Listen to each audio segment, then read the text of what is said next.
Hello मेरे प्यारे विद्यार्थियों, कैसे हैं आप लोग। होप आप सब बढ़िया होंगे बच्चों। मैं भी एकदम बढ़िया हूं। तो क्या सभी को मेरी आवाज एकदम क्लियर आ रही है? यस और नो? यस सर, एकदम आवाज क्लियर है, बहुत ही बढ़िया। अच्छा, तो कितने बच्चे ऐसे हैं जिन्हें ये चैप्टर लग रहा है कि ये चैप्टर तो बहुत डिफिकल्ट है? क्या क्लास में कुछ ऐसे बच्चे हैं जिन्हें लग रहा है कि सर ये चैप्टर तो बहुत ही ज्यादा डिफिकल्ट है सर? मतलब क्या बताएं।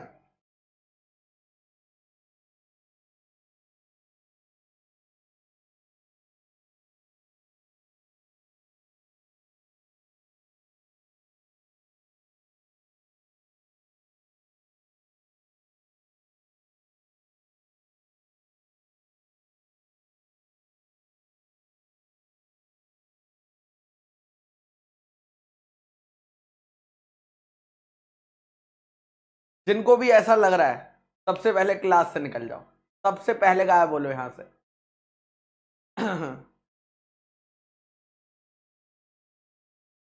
चलिए, आज का टारगेट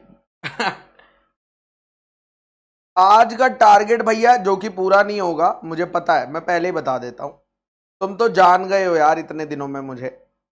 आज का टारगेट है भाई, आज का टारगेट है चैप्टर कंप्लीट कर देंगे, क्या बोलते हो?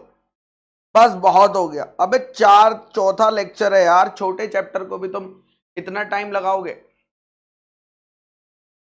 ठीक है, आज चैप्टर कंप्लीट कर देंगे। सर नहीं हो पाएगा आज चैप्टर, क्या बात कर रहे हो? अरे कर देंगे। अरे नहीं हो पाएगा सर, ये चैप्टर सर कल कंप्लीट होगा, मंडे को। आज तो नहीं हो सकता। अरे कर दूंगा मैं।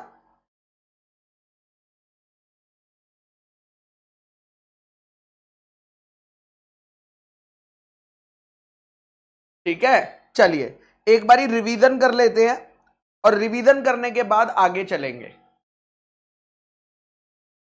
Okay sir, so let's revise. सबसे पहले बेटा हैंड रिटन नोट से हम पढ़ेंगे।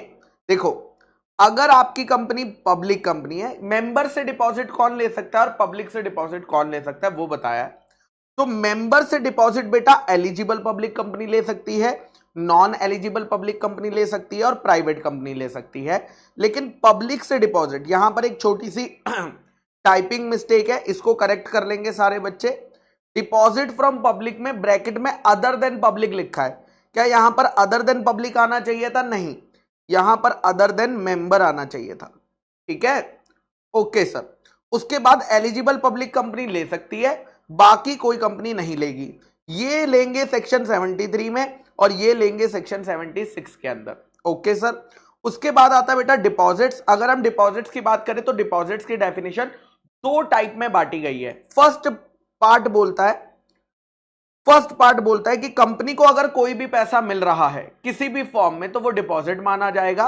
लेकिन सेंट्रल गवर्नमेंट जो चीज रूल्स में प्रिस्क्राइब करेगी आरबीआई से बात करके, उन ट्रांजैक्शंस को डिपॉजिट नहीं माना जाएगा। जैसे कि अगर कंपनी को कोई पैसा गवर्नमेंट या स्टैट्यूटरी अथॉरिटी से मिल रहा है, कंपनी को कोई पैसा फॉरेन सोर्सेज से मिल रहा है फेमा का अप्रूवल लेकर, अगर कंपनी बैंक से लोन ले रही है या फैसिलिटी ले रही है, अगर company public financial institutional regional financial institution से ले रही है, अगर कंपनी जो सेबी रेगुलेट करता है, ठीक है, alternate investment fund, domestic venture capital funds, उनसे ले रही है, अगर कंपनी कॉमर्शियल पेपर इशू करके या सिमिलर इंस्ट्रूमेंट इशू करके जो कि आरबीआई की गाइडलाइंस के तहत इशू होते हैं, उन्हें भी डिपॉजिट नहीं माना जाएगा।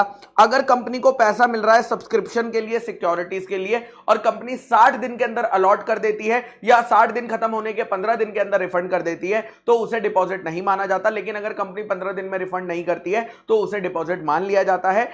कंपनी जो है सिर्फ एक्चुअली में कंपनी को रिफंड करना पड़ेगा, कंपनी कोई बुक में एडजस्टमेंट एंट्री नहीं मार सकती है, एडजस्टमेंट एंट्री को रिफंड नहीं माना जाता।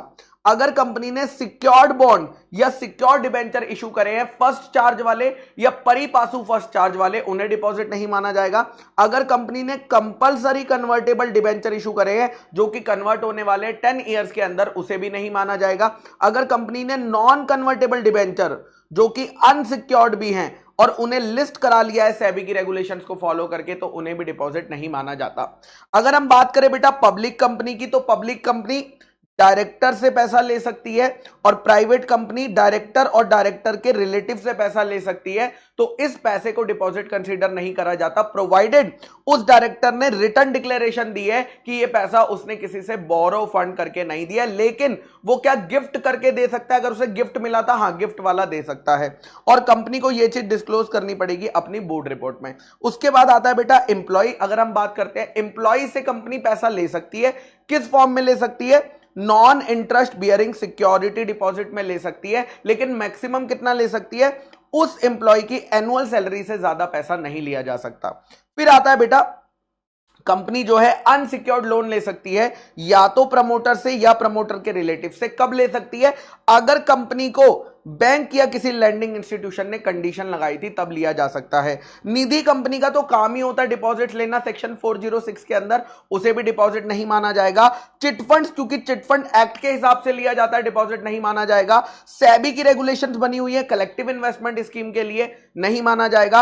अगर एक कंपनी को दूसरी कंपनी से मिल रहा है, नहीं माना जाएगा। स्टार्टअप प्राइवेट कंपनी, अगर मैं बात करता हूं स्टार्टअप प्राइवेट कंपनी की, स्टार्टअप प्राइवेट कंपनी को सिंगल पर्सन से सिंगल ट्रांजैक्शन में मिनिमम 25 लाख या उससे ज्यादा कन्वर्टेबल नोट के थ्रू मिलता है, तो उसे डिपॉजिट नहीं माना जाता। अगर कंपनी को ट्रस्ट में कोई पैसा मिला है, नॉन इंटरेस्ट बियरिंग वाला, डिपॉजिट नहीं माना जाएगा। अगर कंपनी को बिजनेस कोर्स में मिला है, तो उसे भी डिपॉजिट नहीं माना जाएगा।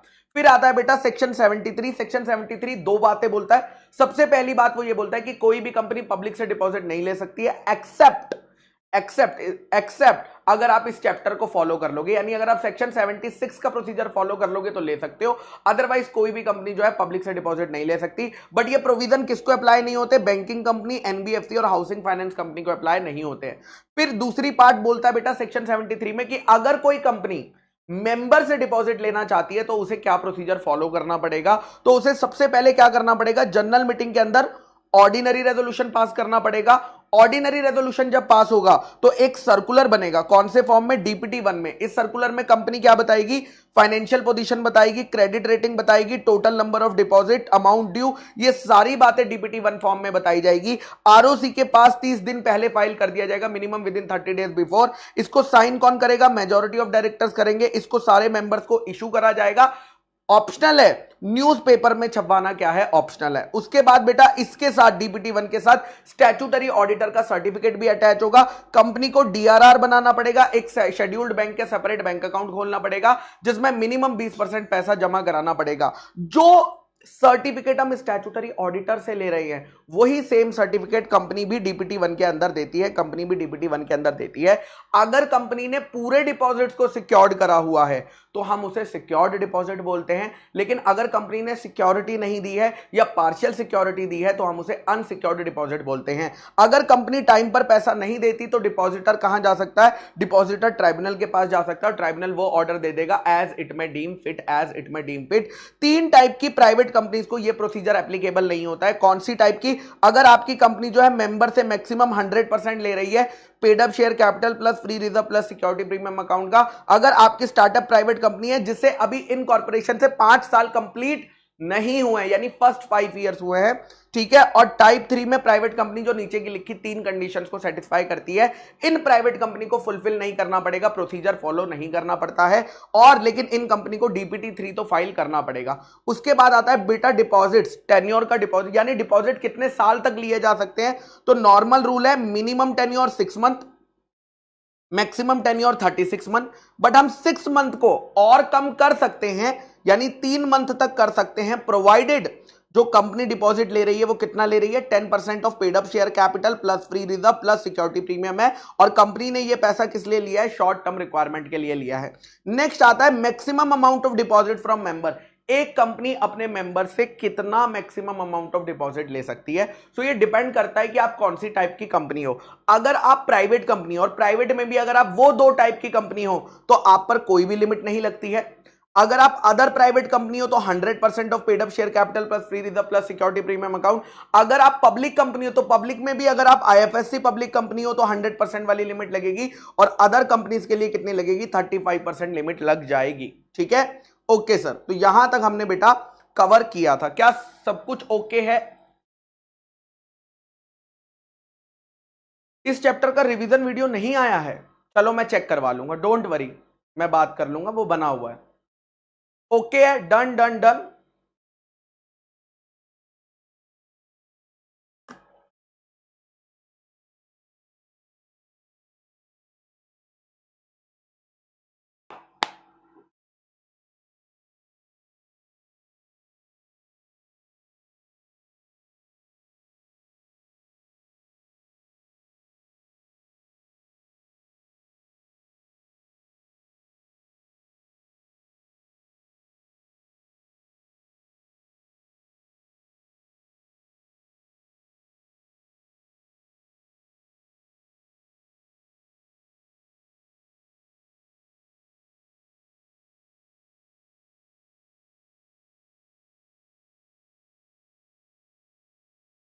यस प्रशांत, चलिए। ओके सर, आइए स्टार्ट करते हैं, स्टार्ट करते हैं।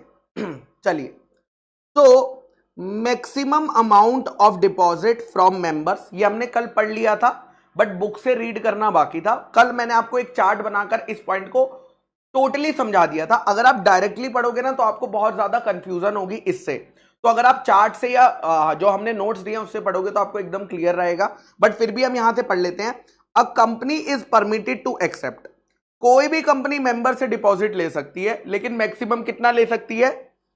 35% ले सकती है of paid up share capital free reserve plus security premium account का। यानी नॉर्मल रूल क्या है, एक कंपनी कितना ले सकती है?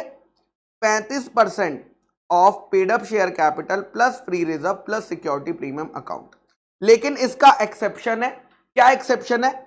अगर आपकी company specified IFSC public company है एंड प्राइवेट कंपनी है, ठीक है, अगर आप आईएफएससी पब्लिक कंपनी हो या अगर आप प्राइवेट कंपनी हो तो आपके लिए लिमिट कितनी है? 100%। आपके लिए लिमिट कितनी है? 100% of paid up share capital plus free reserve plus security premium account plus security premium account. उसके बाद अगर आप इन दो टाइप में फॉल करते हो, अगर आप इन दो टाइप की प्राइवेट कंपनी हो, इन दो टाइप की प्राइवेट कंपनी हो, तो आपको मैक्सिमम लिमिट अप्लाई नहीं करेगी। आपको मैक्सिमम लिमिट अप्लाई नहीं करेगी मतलब इन दोनों कंपनियों पर नो लिमिट, जितना चाहे उतना पैसा ये ले सकती है। लेकिन ध्यान रखना, चाहे लिमिट नहीं है लेकिन इस कंपनी को भी डीपीटी 3 तो फाइल करना पड़ेगा। तो एक जनरल रूल है कि कोई भी कंपनी अगर मेंबर से डिपॉजिट ले रही है या पब्लिक से डिपॉजिट ले रही है, उसे डीपीटी 3 फॉर्म तो फाइल करना ही पड़ता है, उसे डीपीटी 3 फॉर्म तो फाइल करना ही पड़ता है। एक पॉइंट बस थोड़ा सा मुझे जो है, मुझे लगता है कि आपको मुझे बता देना चाहिए ताकि आपको रात को नींद अच्छे से आए। मान लीजिए एक कंपनी है, ठीक है, प्राइवेट कंपनी, जिसकी मैक्सिमम लिमिट है 100% of paid up share capital plus free reserve plus security premium account. ठीक है, इस प्राइवेट कंपनी की पेड अप शेयर कैपिटल है 10 करोड़, फ्री रिजर्व है 15 करोड़ और सिक्योरिटी प्रीमियम अकाउंट है 15 करोड़। तो टोटल कितना हो गया? 15 15 30 10 40 करोड़।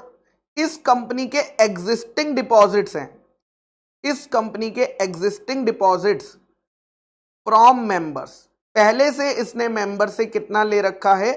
पहले से इसने मेंबर से ले रखे हैं, मान लीजिए 25 करोड़ के डिपॉजिट। एग्जाम में वो आपसे पूछेगा कि कंपनी फर्दर यानी एडिशनल कितना डिपॉजिट ले सकती है मेंबर से, कितना डिपॉजिट ले सकती है मेंबर से। फटाफट से कैलकुलेट करके बताओ कि ये प्राइवेट कंपनी कितने डिपॉजिट मेंबर से ले सकती है। मैं भी अपना कैलकुलेटर ले लेता हूं, आप लोग पहले ट्राई करेंगे इस क्वेश्चन को और ये कल वाले से कैसे अलग है वो भी बताइएगा। नहीं प्रजापति, ऐसी कोई लिमिट नहीं है।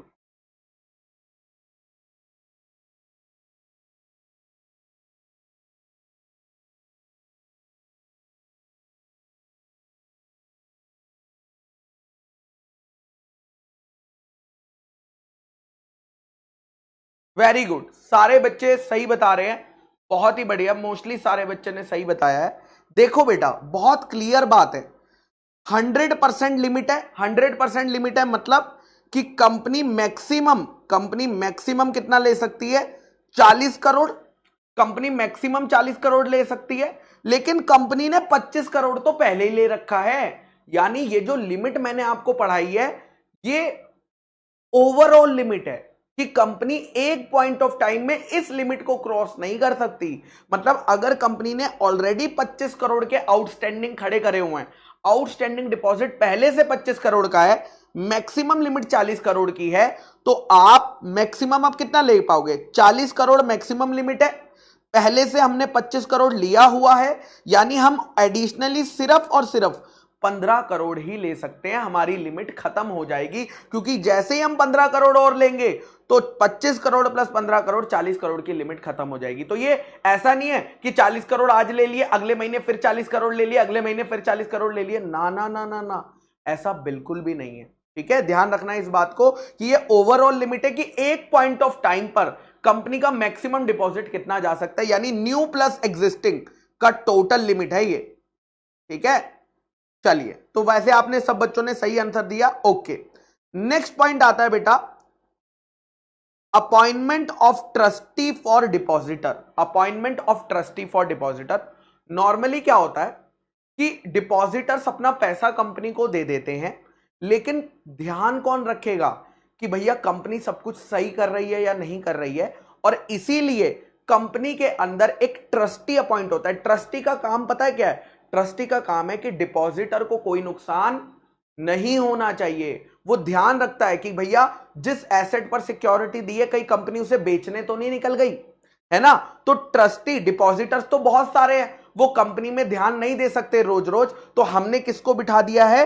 ट्रस्टी को बिठा देते हैं। लेकिन इसके जो प्रोविजन है वो यहां पर एक्सप्लेन नहीं करे गए हैं। क्या लिखा हुआ है? अपॉइंटमेंट ऑफ ट्रस्टी को डिटेल्ड प्रोविजन के लिए हमने आगे बताया हुआ है। आगे मतलब कहां बताया हुआ है? मैं आपको पेज नंबर लिखवा देता हूं, सारे बच्चे यहां पर लिख लेंगे पेज नंबर, ये वाला 6 पॉइंट है, तो पेज नंबर 5.24, यहां पर सारे बच्चे नोट लिख लीजिए, रेफर पेज नंबर 5.24। तो हम 5.24 पेज पे जब जाएंगे तो हम उसको कवर कर लेंगे डिटेल में। ठीक है, ओके सर, तो यहां पर आपका लिंकिंग रहेगा, अगर पेज नंबर लिखा रहेगा तो आपको कंफ्यूजन नहीं होगी। सेकंड पॉइंट पर चलते हैं, नेक्स्ट पॉइंट पर चलते हैं।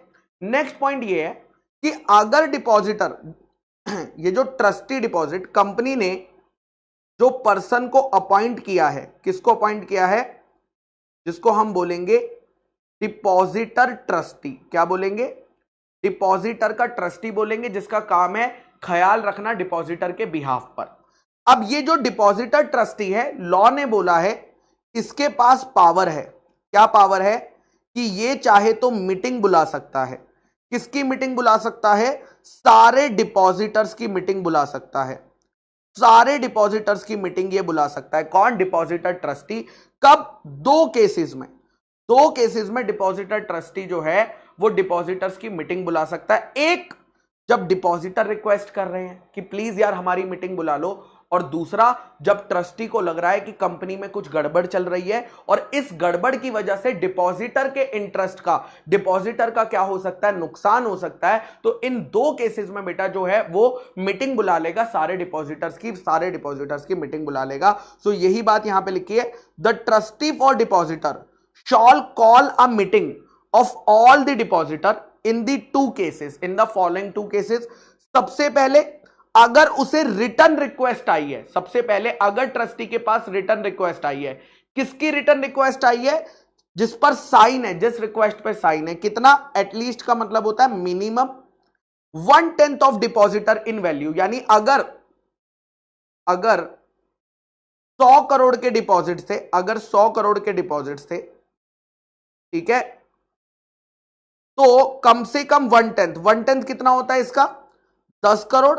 तो जिन लोगों के पास, जिन डिपॉजिटर के पास कम से कम 10 करोड़ के डिपॉजिट जिन्होंने जमा कराए हैं, वो रिटर्न रिक्वेस्ट भेजेंगे। किसको रिटर्न रिक्वेस्ट भेजेंगे? साइन करके ट्रस्टी को रिक्वेस्ट भेजेंगे कि प्लीज मीटिंग बुला लीजिए और ट्रस्टी फिर सबकी मीटिंग बुला लेगा। यानी कम से कम 1/10 ऑफ वैल्यू लेना है, नंबर का लेना है या वैल्यू का, वैल्यू का 1/10 लेना है। हमेशा याद रखना जब भी इस तरह की लिमिट्स आती है तो नंबर में बोला गया है या वैल्यू में बोला गया है, तो यहां पर 1/10 ऑफ वैल्यू यानी वैल्यू का 1/10 होना चाहिए। अगर यहां पर 10 करोड़ से कम लोग, यानी मान लीजिए 9 करोड़ ऐसे डिपॉजिटर मंगा रहे हैं, मीटिंग बुला रहे हैं जिनके पास 8 करोड़ के डिपॉजिट है, तो मीटिंग नहीं बुलाई जाएगी। मीटिंग कब बुलाई जाएगी? जब मिनिमम 1/10 ऑफ वैल्यू वाले बुलाएंगे, जब मिनिमम 1/10 ऑफ वैल्यू वाले बुलाएंगे। सेकंड है, अगर कंपनी में कुछ ऐसा इवेंट हो गया जिसको हम डिफॉल्ट मान सकते हैं, यानी कंपनी ने टाइम पर पैसा नहीं दिया, या ट्रस्टी के ओपिनियन में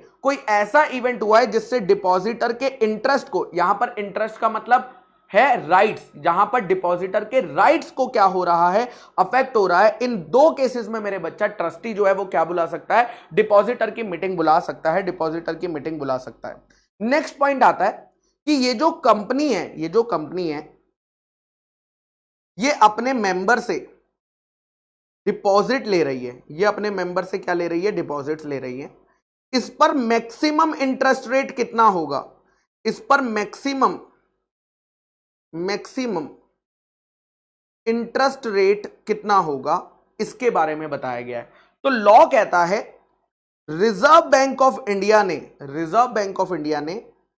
एनबीएफसी कंपनी के लिए, रिजर्व बैंक ऑफ इंडिया ने एनबीएफसी कंपनी के लिए जो भी मैक्सिमम रेट ऑफ इंटरेस्ट बताया है वो सेम इंटरेस्ट रेट इस कंपनी को भी एप्लीकेबल होगा, फॉर एग्जांपल, अगर रिजर्व बैंक ऑफ इंडिया ने एनबीएफसी कंपनी के लिए डिपॉजिट्स का रेट मैक्सिमम 10% बताया है तो ये कंपनी भी मैक्सिमम 10% देगी। बट क्वेश्चन आता है ऐसा क्यों? आरबीआई ने ऐसी लिंकिंग क्यों करी? बहुत सिंपल सी बात है। मान लीजिए एक मुथूट फाइनेंस कंपनी है, ठीक है, ओके, इसको आरबीआई ने बोला है कि तुम जब भी किसी से डिपॉजिट्स लोगी तो तुम मैक्सिमम उसे कितना दे सकती हो? 10% पर एनम का इंटरेस्ट दे सकती हो। ये कौन है? एनबीएफसी कंपनी है। अब मान लीजिए गुरप्रीत समोसे वाला प्राइवेट लिमिटेड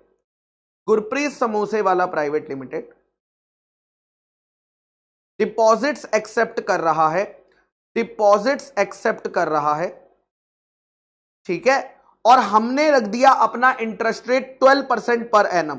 तो सारे बच्चे बताओ वो डिपॉजिटर पैसा कहां जमा कराएगा?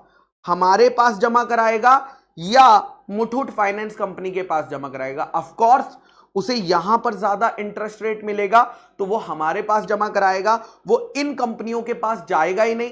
इससे नुकसान क्या होगा? इससे बेटा ये नुकसान होगा कि एनबीएफसी सेक्टर जो है लॉस में जाने लगेगा, क्योंकि उनके पास अगर डिपॉजिट्स आएंगे ही नहीं तो वो आगे लोन कैसे देंगे। तो ये बहुत दिक्कत वाली बात है कि इस सेक्टर को, एनबीएफसी सेक्टर को बहुत प्रॉब्लम होगी अगर नॉर्मल कंपनियां ज्यादा इंटरेस्ट रेट देने लग जाएं तो। इससे डिपॉजिटर का तो फायदा है, लेकिन ये जो सेक्टर है ये सेक्टर तो खराब हो जाएगा ना। इसीलिए लॉ ने कहा यार ये तो बड़ी दिक्कत की बात है, इनको भी हमें सेम लिमिट पर रखना पड़ेगा, ताकि कंपटीशन लेवल बना रहे। 10% के बीच में तुम्हें जितना आगे पीछे करना है करो, यानी जो एनबीएफसी के लिए रेट हमने बताया है वही रेट मैक्सिमम सीलिंग तुम्हारे लिए एप्लीकेबल होगी। और यही सेम चीज इंटरेस्ट रेट के लिए भी है और यही सेम चीज बेटा कमीशन रेट के लिए भी। यानी अगर डिपॉजिट्स लेने के लिए कोई कमीशन पे करी जा रही है तो कमीशन के लिए भी वो रेट दिया जाएगा जो आरबीआई ने एनबीएफसी के लिए स्पेसिफाई किया है। सो आइए पढ़ते हैं, ceiling on rate of interest and brokerage rate payable on deposit. तो a company is permitted, company तुम ले सकती हो, डिपॉजिट्स ले सकती हो, तुम ब्रोकरेज दे सकती हो, लेकिन ध्यान रखना कि ये एक्सीड नहीं करना चाहिए किस चीज से?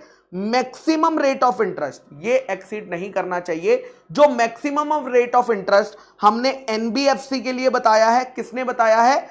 आरबीआई ने। और जो maximum rate of brokerage RBI ने एनबीएफसी के लिए बताया है उससे ज्यादा तो आप नहीं दे सकते हो डिपॉजिट्स के लिए, उससे कम दे सकते हो बट उससे ज्यादा देना अलाउड नहीं है। अब क्या होता है बेटा, दो तरह की चीजें होती हैं। नॉर्मल रूल ये है कि अगर कंपनी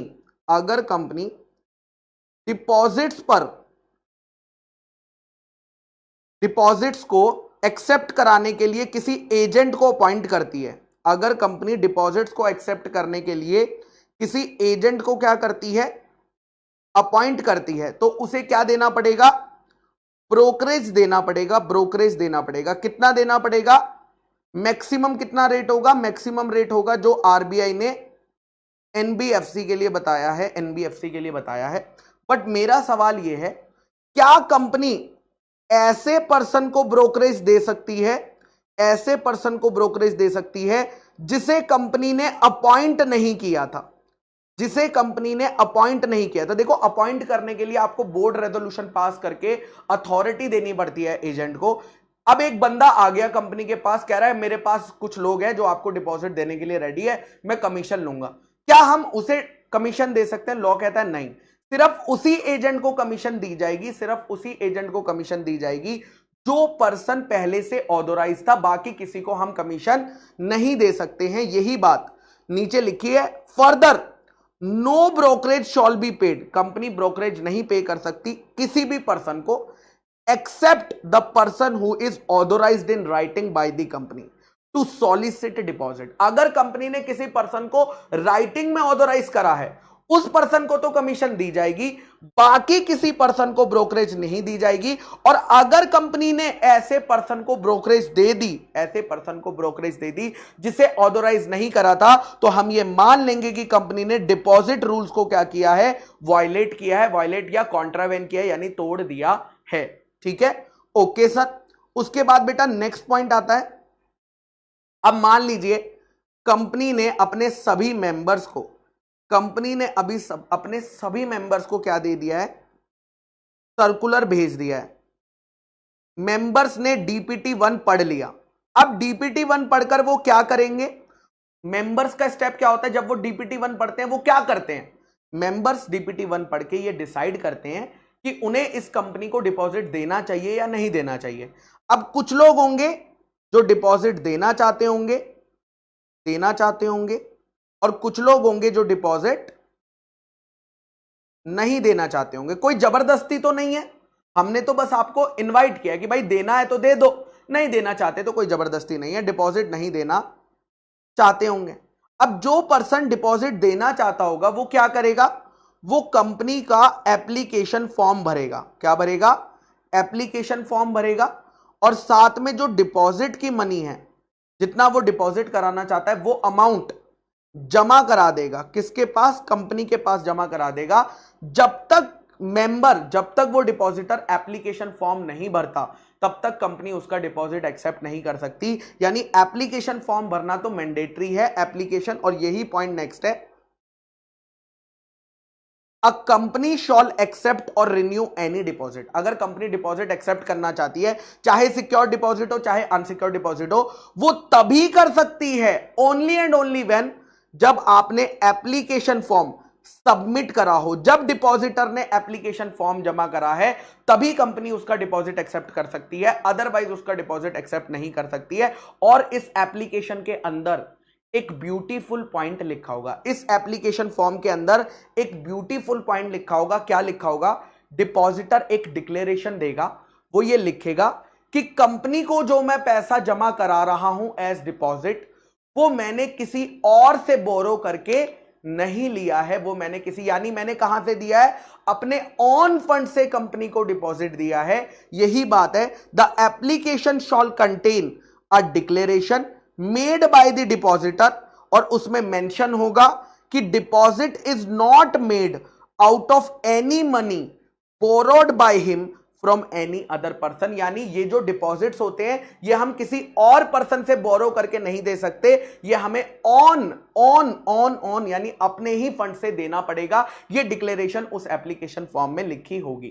ठीक है, उसके बाद एक नेक्स्ट क्वेश्चन आता है। मान लीजिए ये गुरप्रीत सर है, ये नूरा मैम है, ठीक है, ओके। ये गुरप्रीत सर है, ये नूरा मैम है, ये कैटरीना मैम है, और ये किसका नाम लिख दें, आजकल कौन चल रहा है, रकुलप्रीत लिख दें, चलो रकुलप्रीत लिख देते, ठीक है। चारों मिलकर, ठीक है, चारों एक प्राइवेट कंपनी के मेंबर हैं, चारों मिलकर एक प्राइवेट कंपनी के मेंबर हैं। हम चाहते हैं कि हम ज्वाइंट डिपॉजिट करें। क्या करें? Joint deposit. ज्वाइंट डिपॉजिट मतलब मान लीजिए हमने, गुरप्रीत सर ने 10,000 दिया, नूरा मैम ने 10,000 दिया, कैटरीना ने 10,000 दिया और रकुल प्रीत ने 10,000 दिया, तो टोटल कितना दिया? 40,000 रुपए का ज्वाइंट डिपॉजिट कराया गया। तो क्या हम ज्वाइंट डिपॉजिट करा सकते हैं क्या? ज्वाइंट नेम में डिपॉजिट खोल सकते हैं क्या? लॉ कहता है यस खोल सकते हो, लेकिन मैक्सिमम 3 का मतलब क्या है कि ज्वाइंट डिपॉजिटर का नंबर 3 से ज्यादा नहीं हो सकता। मतलब यहां पर कितने हो गए थे? 1 2 3 4। लॉ कह रहा है नहीं, दिस इज नॉट अलाउड। आपको चारों में से किसी एक का नाम हटाना होगा।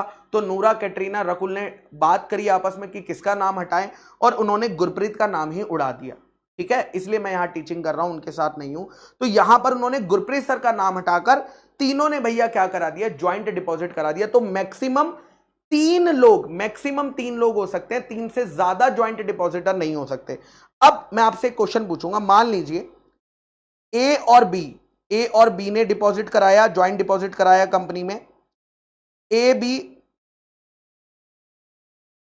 सी डी ई ने कराया ज्वाइंट डिपॉजिट कंपनी में। एफ जी एच आई ने कराया कंपनी में ज्वाइंट डिपॉजिट। जे के एल एम एन ने कराया। कौन सा अलाउड है, कौन सा केस अलाउड है? और यहां पर एक्स ने कराया कंपनी में। कौन कौन से केस अलाउड है और कौन सा केस अलाउड नहीं है?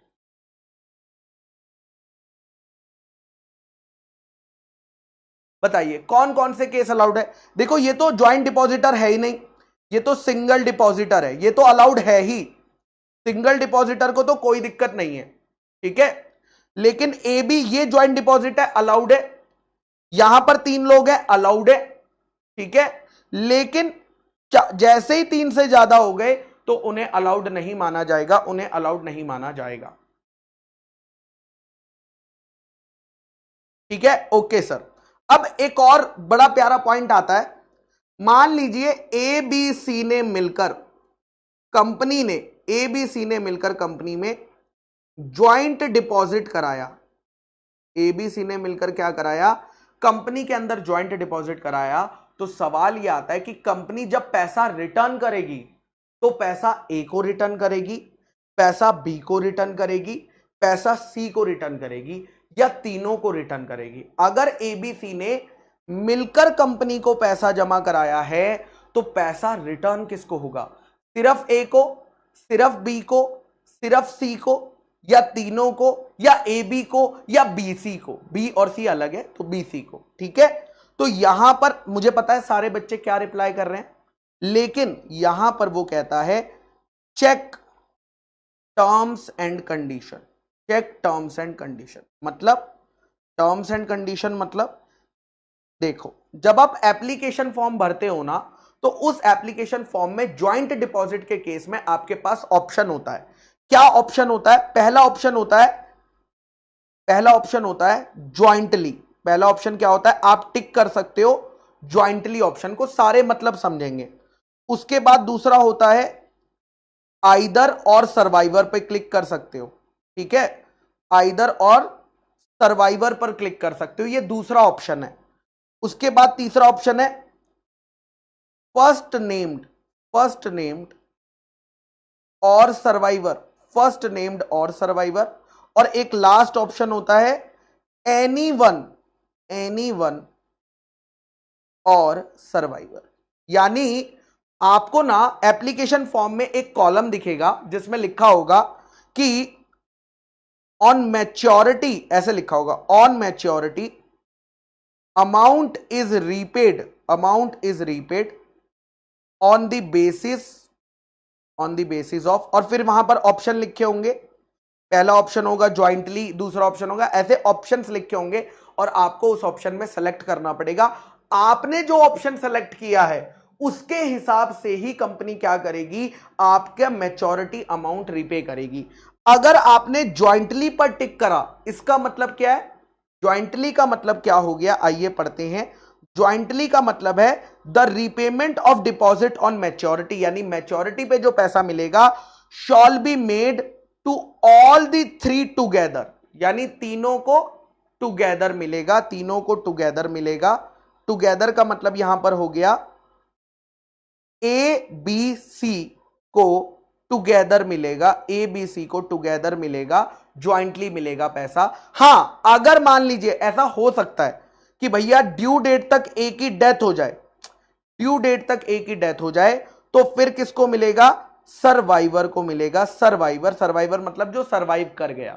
ठीक है, ओके सर। उसके बाद नेक्स्ट पॉइंट आता है either or survivor, either or survivor. अब आइदर और सर्वाइवर का क्या मतलब है? आइदर और सर्वाइवर तो बहुत ही ब्यूटीफुल है। वो कहता है जब आप इस पर टिक करते हो तो कंपनी या तो ए को पे करेगी, कंपनी ए को भी पूरा पैसा पे कर सकती है क्योंकि आपने उसे ऑप्शन दिया है, कंपनी बी को भी पूरा पैसा रिटर्न कर सकती है, कंपनी अगर चाहे तो सी को भी पूरा पैसा रिटर्न कर सकती है, और अगर इनमें से कोई मर गया तो भैया सर्वाइवर को पे कर देंगे। ठीक है, ओके। यानी या तो कंपनी के पास यहां पर ऑप्शन है कि ज्वाइंटली नहीं पे करना, कंपनी इनको अगर 40,000 रुपए वापस करने थे तो पूरे 40,000 ए को दे देगी, पूरे 40,000 बी को दे देगी, पूरे 40,000 सी को दे देगी। लेकिन अगर मान लो ए की डेथ हो गई तो फिर वो पूरे 40,000 किसको देगी?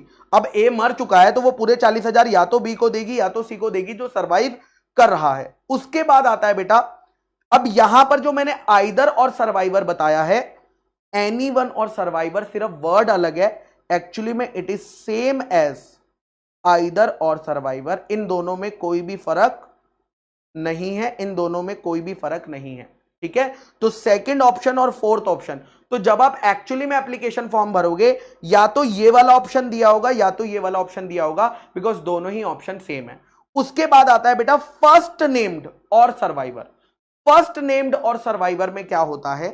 मान लीजिए ये ए का नाम एप्लीकेशन में पहले लिखा था, बी का नाम एप्लीकेशन में बाद में लिखा था, और सी का नाम उसके भी बाद में लिखा था।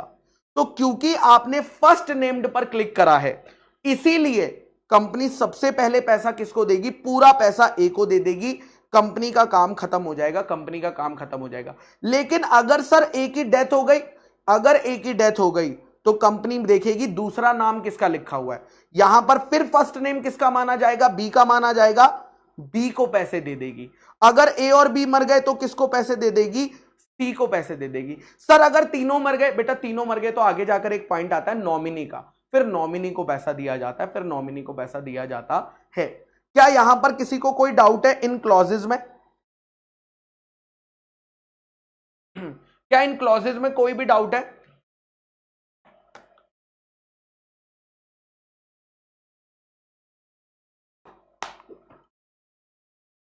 नॉमिनी वाला पॉइंट आ गया, देखो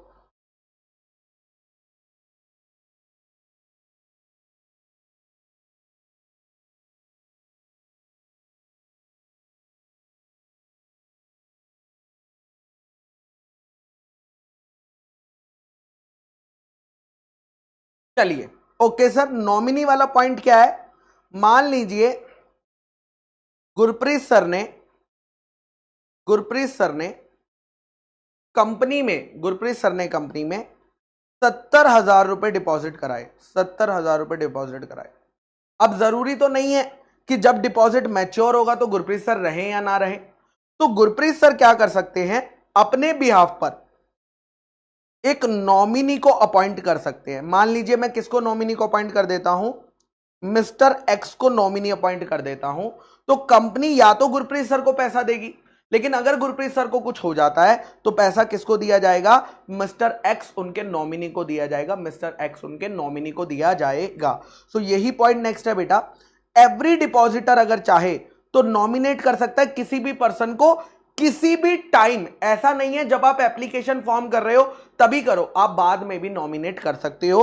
और जो नॉमिनी है वो पर्सन है जिसको पैसा मिलेगा अगर डेथ हो जाती है डिपॉजिटर की, अगर डिपॉजिटर की डेथ हो जाती है, यहां पर लिख लो in the event of his death of depositor, in the events of the death of depositor. अगर डिपॉजिटर की डेथ हो जाती है तो पैसा किसको मिलेगा? नॉमिनी का हो जाएगा। पैसा भी इंटरेस्ट भी सब उसे ही मिलने वाला है।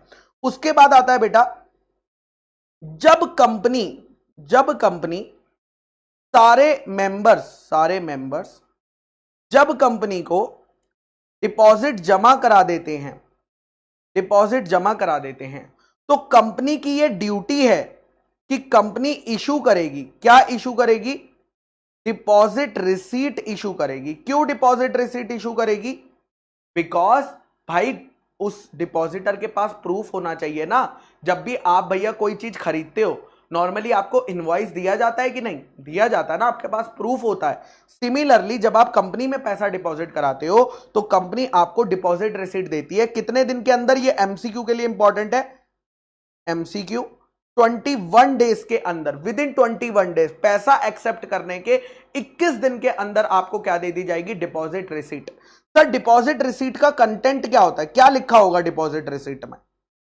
अगर कंपनी डिपॉजिट रिसीट इशू करेगी उसमें कंटेंट क्या होगा? क्या क्या चीजें लिखी होगी? अरे सिंपल सी बात है बेटा, नेम लिखा होगा डिपॉजिटर का, यस और नो, डिपॉजिटर का नाम लिखा होगा, अमाउंट ऑफ डिपॉजिट लिखा होगा कि कितना पैसा आपने जमा कराया, डेट ऑफ एक्सेप्टेंस लिखी होगी कि कौन सी तारीख को एक्सेप्ट किया गया डिपॉजिट, डेट ऑफ मैच्योरिटी लिखी होगी कि कौन सी तारीख को पैसा रिटर्न होगा, इंटरेस्ट रेट मेंशन होगा। ये सारी चीजें मेंशन होगी और डिपॉजिट रिसीट पे सिग्नेचर होंगे, है ना, कंपनी के ऑफिसर के सिग्नेचर होंगे कि भैया वो एक ओरिजिनल डिपॉजिट रिसीट है। तो यही बात यहां पर लिखी है कि with in a period of 21 days, यहां पर हम लिख लेंगे एमसीक्यू, 21 दिन के अंदर, जिस दिन कंपनी को पैसा मिला या चेक क्लियर हो गया या जिस दिन कंपनी ने रिन्यू करा पुराने डिपॉजिट को, कंपनी को फर्निश करनी पड़ेगी, डिपॉजिट रिसीट देनी पड़ेगी, या तो डिपॉजिटर को या डिपॉजिटर के एजेंट को।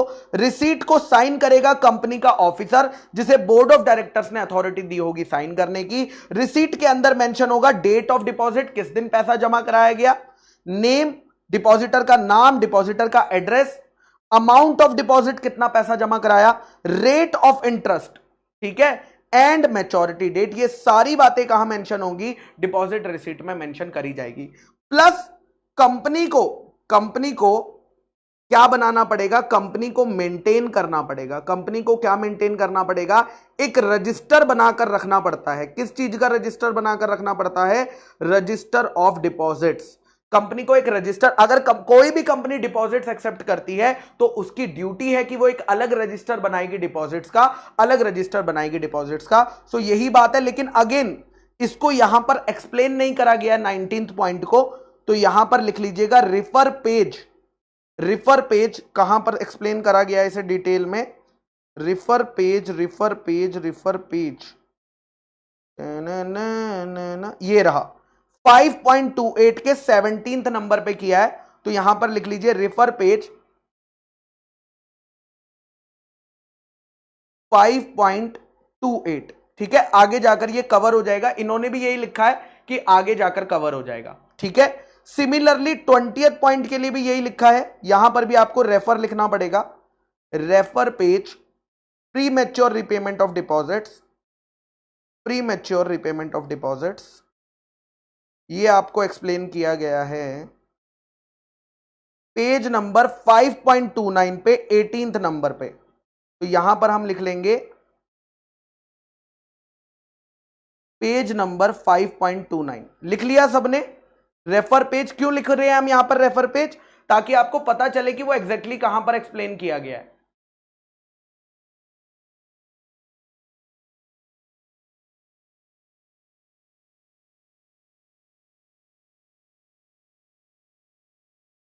माधव यार तुम गरीब की इंग्लिश का मजाक उड़ाते हो। ठीक है माधव, कोई बात नहीं, रेफर नहीं रेफर कह रहा हूं मैं, सही नहीं है भाई, सही नहीं है ये एक गरीब का मजाक उड़ाना।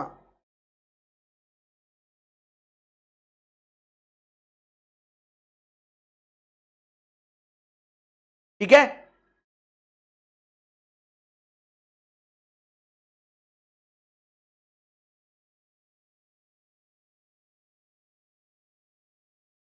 चलिए डन।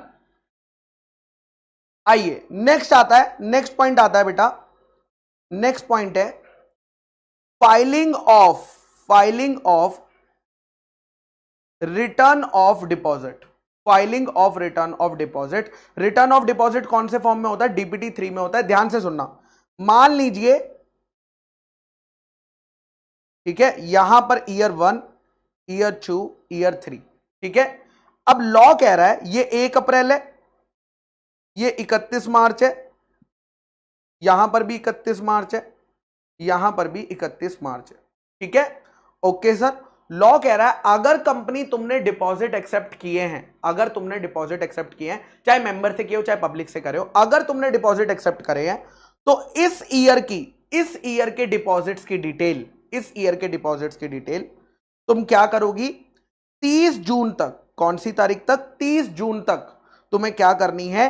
डीपीटी 3 फॉर्म आरओसी के साथ फाइल करना पड़ेगा। और बेटा डीपीटी 3 फॉर्म जो बनता है ना, उस फॉर्म को हमें ऑडिट भी कराना पड़ता है। उस फॉर्म को हमें ऑडिट मतलब एक चार्टर्ड अकाउंटेंट से ऑडिट कराना पड़ता है कि उसमें सारी डिटेल्स करेक्ट है या नहीं है, क्योंकि कंपनी तो कुछ भी बोल देगी। कंपनी अगर डीपीटी 3 में गलती करेगी, आरओसी को कैसे पता चलेगा कि कंपनी अपने टाइम पर डिपॉजिट्स भर रही है या नहीं दे रही है, इंटरेस्ट दे रही है कि नहीं? डीपीटी 3 से पता चलेगा। अगर डीपीटी 3 में ही डिटेल्स गलत होंगी तो दिक्कत हो जाएगी। तो ये ऑडिटेड रिटर्न होता है, ऑडिटेड रिटर्न होता है, ठीक है। उसके बाद फिर ईयर 2 की डिटेल्स, ईयर 2 की डिटेल्स हम देंगे यहां के 30 जून में। 30 जून से पहले भी कर सकते हो, but 30 June is the last date. यहां पर हम डीपीटी 3 फाइल करेंगे आरओसी के पास ऑडिट कराने के लिए। उसके बाद ये वाले ईयर की हम कब करेंगे? ये वाले ईयर की हम यहां से 30 जून तक करेंगे। तो हर ईयर हमें डीपीटी 3 फॉर्म फाइल करना पड़ेगा आरओसी के साथ, फीस के साथ। और यही बात बेटा नेक्स्ट पॉइंट में लिखी है, a duly audited return of deposits in DPT 3, ठीक है, जिसमें कौन सी डिटेल होगी? जिसमें हर साल की 31 मार्च तक की डिटेल होगी, जो हम फाइल करेंगे आरओसी के साथ। उसके साथ डीपीटी 3 फाइल करेंगे, साथ में जो फीस रूल्स में लिखी होगी वो फीस पे करेंगे। कब तक फाइल होना चाहिए? Again this is MCQ, 30 June of that year, 30 जून तक फाइल हो जाना चाहिए। और उसमें क्लियरली डिक्लेरेशन होनी चाहिए ऑडिटर की, फॉर्म डीपीटी 3 में क्लियरली उसने बोला होना चाहिए कि भाई सारी डिटेल्स जो है वो एकदम ठीक है, एकदम ठीक है। एंड ध्यान रखना, डीपीटी 3 की एक ब्यूटी है, डीपीटी 3 की एक ब्यूटी है, उसके 2 पार्ट्स हैं। कितने पार्ट्स हैं? 2 पार्ट्स हैं। एक पार्ट में आप देते हो डिटेल्स ऑफ डिपॉजिट, एक पार्ट में आप क्या देते हो? डिटेल्स ऑफ डिपॉजिट देते हो। और एक पार्ट में आप देते हो details of transactions not considered as deposit, not considered as deposit. कोई बता सकता है? ये वाला पॉइंट तो मुझे समझ गया कि डिपॉजिट कंपनी ने जितने भी लिए हैं वो सारे बताने हैं, लेकिन ये वाला पॉइंट मुझे नहीं समझ रहा जो डीपीटी 3 में जा रहा है, details of transaction not considered as deposit, not considered as deposit. ये कौन सी ट्रांजैक्शंस की बात हो रही है? ये बात हो रही है बेटा डिपॉजिट डेफिनेशन में जो हमने रूल्स पढ़े हैं। मान लो अगर किसी कंपनी ने सेंट्रल गवर्नमेंट से पैसा लिया, क्या सेंट्रल गवर्नमेंट से पैसा लेना डिपॉजिट है या नहीं है? नहीं है। अब मान लो उस कंपनी ने लिया है, इसे डिपॉजिट तो नहीं माना, लेकिन कंपनी को ये डीपीटी 3 में दिखाना पड़ेगा। कौन से कॉलम में? Details not considered as deposit, ताकि आरओसी ये चेक कर सके कि भैया ये अमाउंट सच में डिपॉजिट है या नहीं। अगर कंपनी ने किसी बैंक से लोन लिया है तो भैया ये भी आपको बताना पड़ेगा कि ये जो बैंक से लोन लिया है ये डिपॉजिट नहीं माना जाता, बट हमने लिया है, तो वो चीज भी यहां पर बतानी पड़ेगी। So it is clarified by explanation कि डीपीटी 3 में आप डिपॉजिट्स की डिटेल और उन ट्रांजैक्शन की डिटेल जो कि नॉट कंसीडर्ड एज डिपॉजिट, या दोनों हर कंपनी को बताने पड़ेंगे other than a government company, other than a government company, ठीक है। उसके बाद नेक्स्ट पॉइंट आता है, मान लीजिए एक कंपनी ने डीपीटी 1 इशू कर दिया, डीपीटी 1 इशू कर दिया, उसमें उसने अपने ऑफर की, जो ऑफर था उसकी टर्म्स एंड कंडीशन, उसकी टर्म्स एंड कंडीशन बताई होंगी, पूरी टर्म्स एंड कंडीशन डीपीटी 1 में होगी। क्या हम इसे, क्या कंपनी इसे चेंज कर सकती है या नहीं कर सकती? चेंज को हम अल्टर भी बोलते हैं। क्या कंपनी इसे इसके अंदर लिखी टर्म्स एंड कंडीशन को चेंज कर सकती है या नहीं कर सकती, ये सवाल है। तो लॉ कहता है भाई देखो, ओ भाई देखो, अगर तुम जो चेंज कर रहे हो, अगर तुम जो चेंज कर रहे हो उससे उससे एडवर्स इंपैक्ट आ रहा है, किस पर एडवर्स इंपैक्ट आ रहा है? एडवर्स इंपैक्ट आ रहा है डिपॉजिटर पर। किस पर एडवर्स इंपैक्ट आ रहा है? डिपॉजिटर पर। तो आप चेंज नहीं कर सकते हो। अगर उससे नेगेटिव इंपैक्ट आ रहा है तो आप उसे चेंज नहीं कर सकते हो। बाकी अदर केसेस में आप चेंज कर सकते हो। सर नेगेटिव इंपैक्ट कैसे आ सकता है? मान लीजिए हमने पहले बोला कि हम आपको 9% का इंटरेस्ट रेट देंगे, बाद में अब हम उसे 7% करने जा रहे हैं। क्या ये चीज अलाउड होनी चाहिए? नहीं कि अब से भैया हम आपको 7% देंगे। तो लॉ कह रहा है नहीं, नेगेटिव चीजें चेंज नहीं हो सकती है। बट हां, अगर ऐसा कोई चेंज है जिससे डिपॉजिटर पर कोई नेगेटिव इंपैक्ट नहीं पड़ रहा है, डिपॉजिटर का नुकसान नहीं हो रहा है, तो उस केस में मेरे बच्चा आपको चेंज करना अलाउड किया जाएगा। मैं एक प्रैक्टिकल एग्जांपल भी लेकर आया हूं, मेरे पास चेंज का था। यहां पर दिख रहा है क्या? दिख नहीं रहा है, लाया तो था बट इसमें है नहीं शायद अभी। कोई बात नहीं, कल दिखा देंगे फिर। ठीक है, चलो। ठीक है, मैंने निकाल के रखा हुआ है एक, मैं आपको दिखा दूंगा नेक्स्ट क्लास में, मैं आपको शो कर दूंगा, जिसमें कंपनी ने चेंज किए थे टर्म्स एंड कंडीशन, और जिससे कि डिपॉजिटर का कोई नुकसान नहीं हो रहा था। Okay, yes sir. तो सेकंड पॉइंट यही है, the company has no right, company के पास राइट नहीं है टू अल्टर मतलब चेंज, डायरेक्टली चेंज हो चाहे इनडायरेक्टली चेंज नहीं कर सकती कोई भी टर्म्स, कोई भी कंडीशन, ना तो डिपॉजिट्स की, ना तो डिपॉजिट ट्रस्ट डीड की, ना तो डिपॉजिट के इंश्योरेंस कॉन्ट्रैक्ट की, जो कि डिसएडवांटेजियस है। क्या है? डिसएडवांटेजियस का मतलब होता है not beneficial, not beneficial to the interest. यहां पर इंटरेस्ट का मतलब है rights of the depositors after circular आप इशू कर चुके हो और डिपॉजिट एक्सेप्ट कर चुके हो, तो आप चेंज नहीं कर सकते हो। बट कौन सा चेंज नहीं कर सकते हो? वो वाला चेंज नहीं कर सकते हो जो कि बेनिफिशियल नहीं है। जो बेनिफिशियल है वो चेंज किया जा सकता है, वो चेंज किया जा सकता है। नेक्स्ट बेटा, पॉइंट नंबर 23 ऑलरेडी कवर्ड है। आप रीड करके देखिए, आपको समझ आ जाएगा। खुद से रीड करके देखिए, आपको मेरे बच्चा समझ आ जाएगा।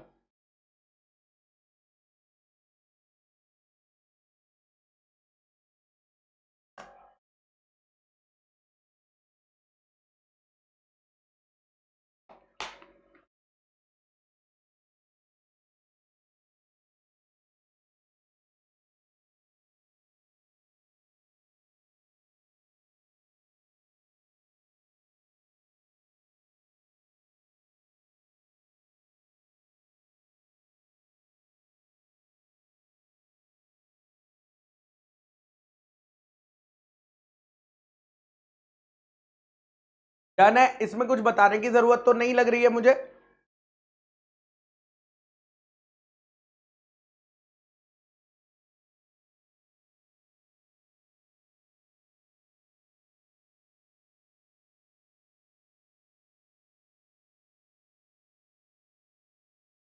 चलिए, तो बस यही है, पब्लिक कंपनी डायरेक्टर से पैसा लेती है और प्राइवेट कंपनी डायरेक्टर और डायरेक्टर के रिलेटिव से पैसा लेती है। लेकिन यह बात आपको अपनी फाइनेंशियल स्टेटमेंट में बतानी पड़ेगी, आपको अपनी फाइनेंशियल स्टेटमेंट में बतानी पड़ेगी। नेक्स्ट पॉइंट आता है, मान लीजिए एक कंपनी ने 2 साल के लिए डिपॉजिट लिया। कितने साल के लिए डिपॉजिट लिया? 2 साल के लिए, जिस पर इंटरेस्ट रेट था 9% पर एनम। जिस पर इंटरेस्ट रेट कितना था? तो कंपनी ईयर 1 में कितना इंटरेस्ट रेट पे करेगी? 9% पर एनम पे करेगी, 9% पर एनम पे करेगी। और ईयर 2 में कितना पे करेगी? 9% पर एनम पे करेगी। यहां पर क्या आ जाएगी? ड्यू डेट आ जाएगी। अब ड्यू डेट में बेटा 2 चीजें होती हैं। ड्यू डेट में कंपनी नॉर्मली रिटर्न कर देती है, बट अगर आप चाहो तो एप्लीकेशन फॉर्म भर के रिन्यू भी करा सकते हो। अगर आप चाहो तो एप्लीकेशन फॉर्म भर के रिन्यू करा सकते हो, बट नॉर्मली क्या होता है, इसे रिटर्न कर दिया जाता है, यानी नॉर्मल केस में इसे रिटर्न कर दिया जाता है। अब मान लीजिए अगर कंपनी ने ड्यू डेट पर रिटर्न नहीं करा और ड्यू डेट के 5 महीने बाद रिटर्न करा, 5 महीने बाद रिटर्न करा, तो क्वेश्चन ये आता है इस 5 महीने के अंदर कौन सा इंटरेस्ट रेट लगेगा। तो लॉ कहता है यहां पर इंटरेस्ट रेट लगेगा पेनल्टी रेट ऑफ इंटरेस्ट। कौन सा लगेगा? पेनल्टी रेट ऑफ इंटरेस्ट, जो कि कितना है 18% पर एनम। यानी फर्क नहीं पड़ता कि आपका एक्चुअल रेट कितना था डीपीटी 1 में, अगर आपने ड्यू डेट पर पैसा नहीं दिया तो उसके बाद पेनल्टी रेट ऑफ इंटरेस्ट लगना चालू हो जाता है। यानी कंपनी भूल से भी गलती मत कर देना, भूल से भी गलती मत कर देना। तो यही बात नेक्स्ट पॉइंट में लिखी है, in case the company fails to repay deposit, चाहे सिक्योर्ड डिपॉजिट हो चाहे अनसिक्योर्ड डिपॉजिट, अगर मैच्योरिटी डेट पर आपने पैसा नहीं दिया, after they are claimed it shall pay penal rate of interest of 18% per annum for the over due period. यानी जो एक्स्ट्रा 5 महीने आपने लिए उस पर 18% पर एनम का इंटरेस्ट लगेगा, उस पर 18% पर एनम का इंटरेस्ट लगेगा। और लास्ट बेटा, अगर आपने रूल्स को फॉलो नहीं करा, एक्ट की बात नहीं कर रहा हूं, अगर आपने रूल्स को फॉलो नहीं करा तो कंपनी, अगर तुमने डिपॉजिट रूल्स को तोड़ा तो कंपनी और ऑफिसर की वाट लगा दी जाएगी। कितनी वाट लगा दी जाएगी? फाइन लगेगा 5,000 रुपए, एंड अगर कॉन्टिन्यूइंग कॉन्ट्रावेंशन है तो 500 रुपए पर डे, 500 रुपए पर डे के हिसाब से लगाया जाएगा, 500 रुपए पर डे के हिसाब से लगाया जाएगा। तो यहां पर बेटा खत्म होता है हमारा सेक्शन नंबर 73, जो कि बहुत ही बड़ा सेक्शन था। चैप्टर छोटा लेकिन सेक्शन बहुत बड़ा। मानते हो कि नहीं? यस सर, मानते हैं।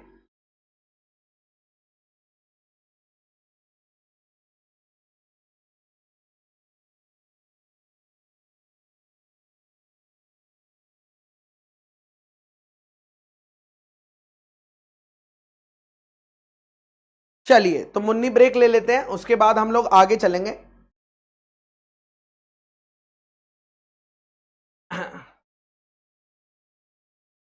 ओम प्रकाश बेटा, नॉर्मली इंटरेस्ट रेट ज्यादा होगा ही नहीं, ठीक है। मार्केट में एनबीएफसी का रेट आप पता कर लो, एनबीएफसी वाला रेट ही तो चलेगा। मार्केट में 18%, पता है कितना होता है? 18% बहुत ज्यादा होता है।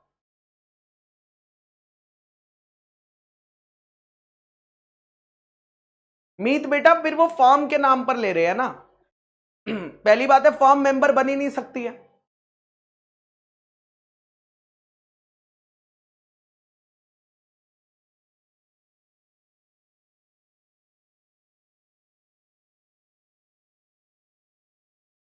ये डिपॉजिट्स को कंपनी किधर यूज कर सकती है? ये डिपॉजिट बेटा डीपीटी 1 में लिखा होता है कि वो किस पर्पस के लिए पैसा ले रही है, ठीक है। डीपीटी 1 में लिखा होता है, मैं आपको दिखाता हूं, डीपीटी 1 में पर्पस लिखा होता है। रुको, डीपीटी 1 में ये रहा, देखो डीपीटी 1 के अंदर ही लिखा होता है बेटा कि कंपनी पैसा क्यों ले रही है। ये देखो, दिखिए मैंने हाईलाइट कर दिया आपके लिए।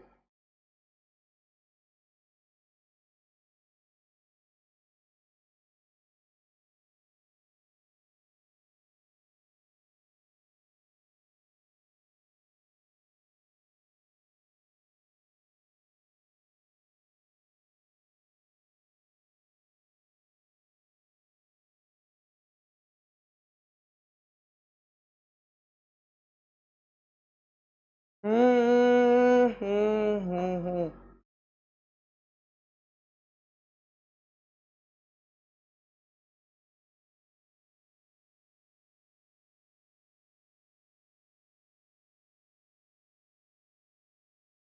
नहीं संदीप बेटा, दिवेश बेटा पेनल्टी लगेगी, सिंपल है।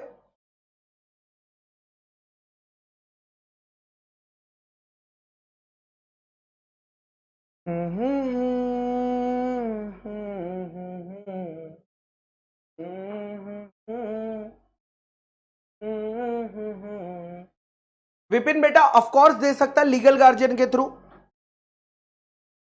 बट ये बात कंपनी एक्ट से नहीं आती है।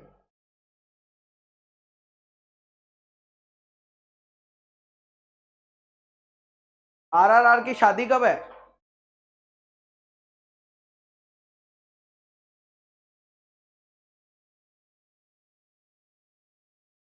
तनिष्का बेटा सेक्शन 450 बताया तो था।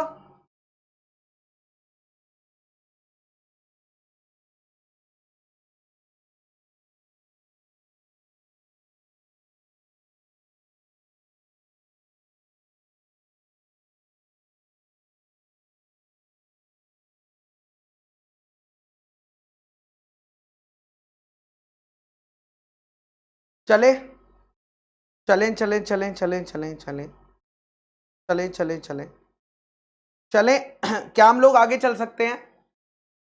अब चैप्टर खत्म कर दें? हो ही नहीं पाएगा सर, चलो ठीक है, वैसे भी हम यहाँ चैप्टर खत्म करने थोड़ी आए हैं। आइए जितना हो पाएगा कर लेंगे। अब हम जा रहे हैं अलग बातों पे। अब हम कहां जा रहे हैं बेटा? अब हम जा रहे हैं, अबे ये क्या हो गया, सेक्शन नंबर 76 में। सेक्शन नंबर 76 में जा रहे हैं। सेक्शन 76 कहता है, आपको प्रोसीजर बताता है। क्या प्रोसीजर बताता है? डिपॉजिट्स लेना फ्रॉम पब्लिक। पब्लिक का मतलब यहां पर क्या है? Other than member. क्योंकि मेंबर से अगर डिपॉजिट लेना है, मेंबर से डिपॉजिट लेना है तो सेक्शन नंबर 73 में लेंगे, और पब्लिक से लेना है तो सेक्शन नंबर 76 में लेंगे। नॉर्मली बेटा ये सारी कंपनियां नहीं ले सकती, ओनली एलिजिबल कंपनी ले सकती है। कौन ले सकती है? ओनली एलिजिबल कंपनी ले सकती है, ओनली एलिजिबल कंपनी ले सकती है। ठीक है, ओके सर। अब यहां पर क्या होता है, ध्यान से सुनना। एलिजिबल कंपनी को अगर लेना है, बहुत सिंपल सा स्टेप्स है, जो बहुत सारे स्टेप्स आपको लगेगा सेम है।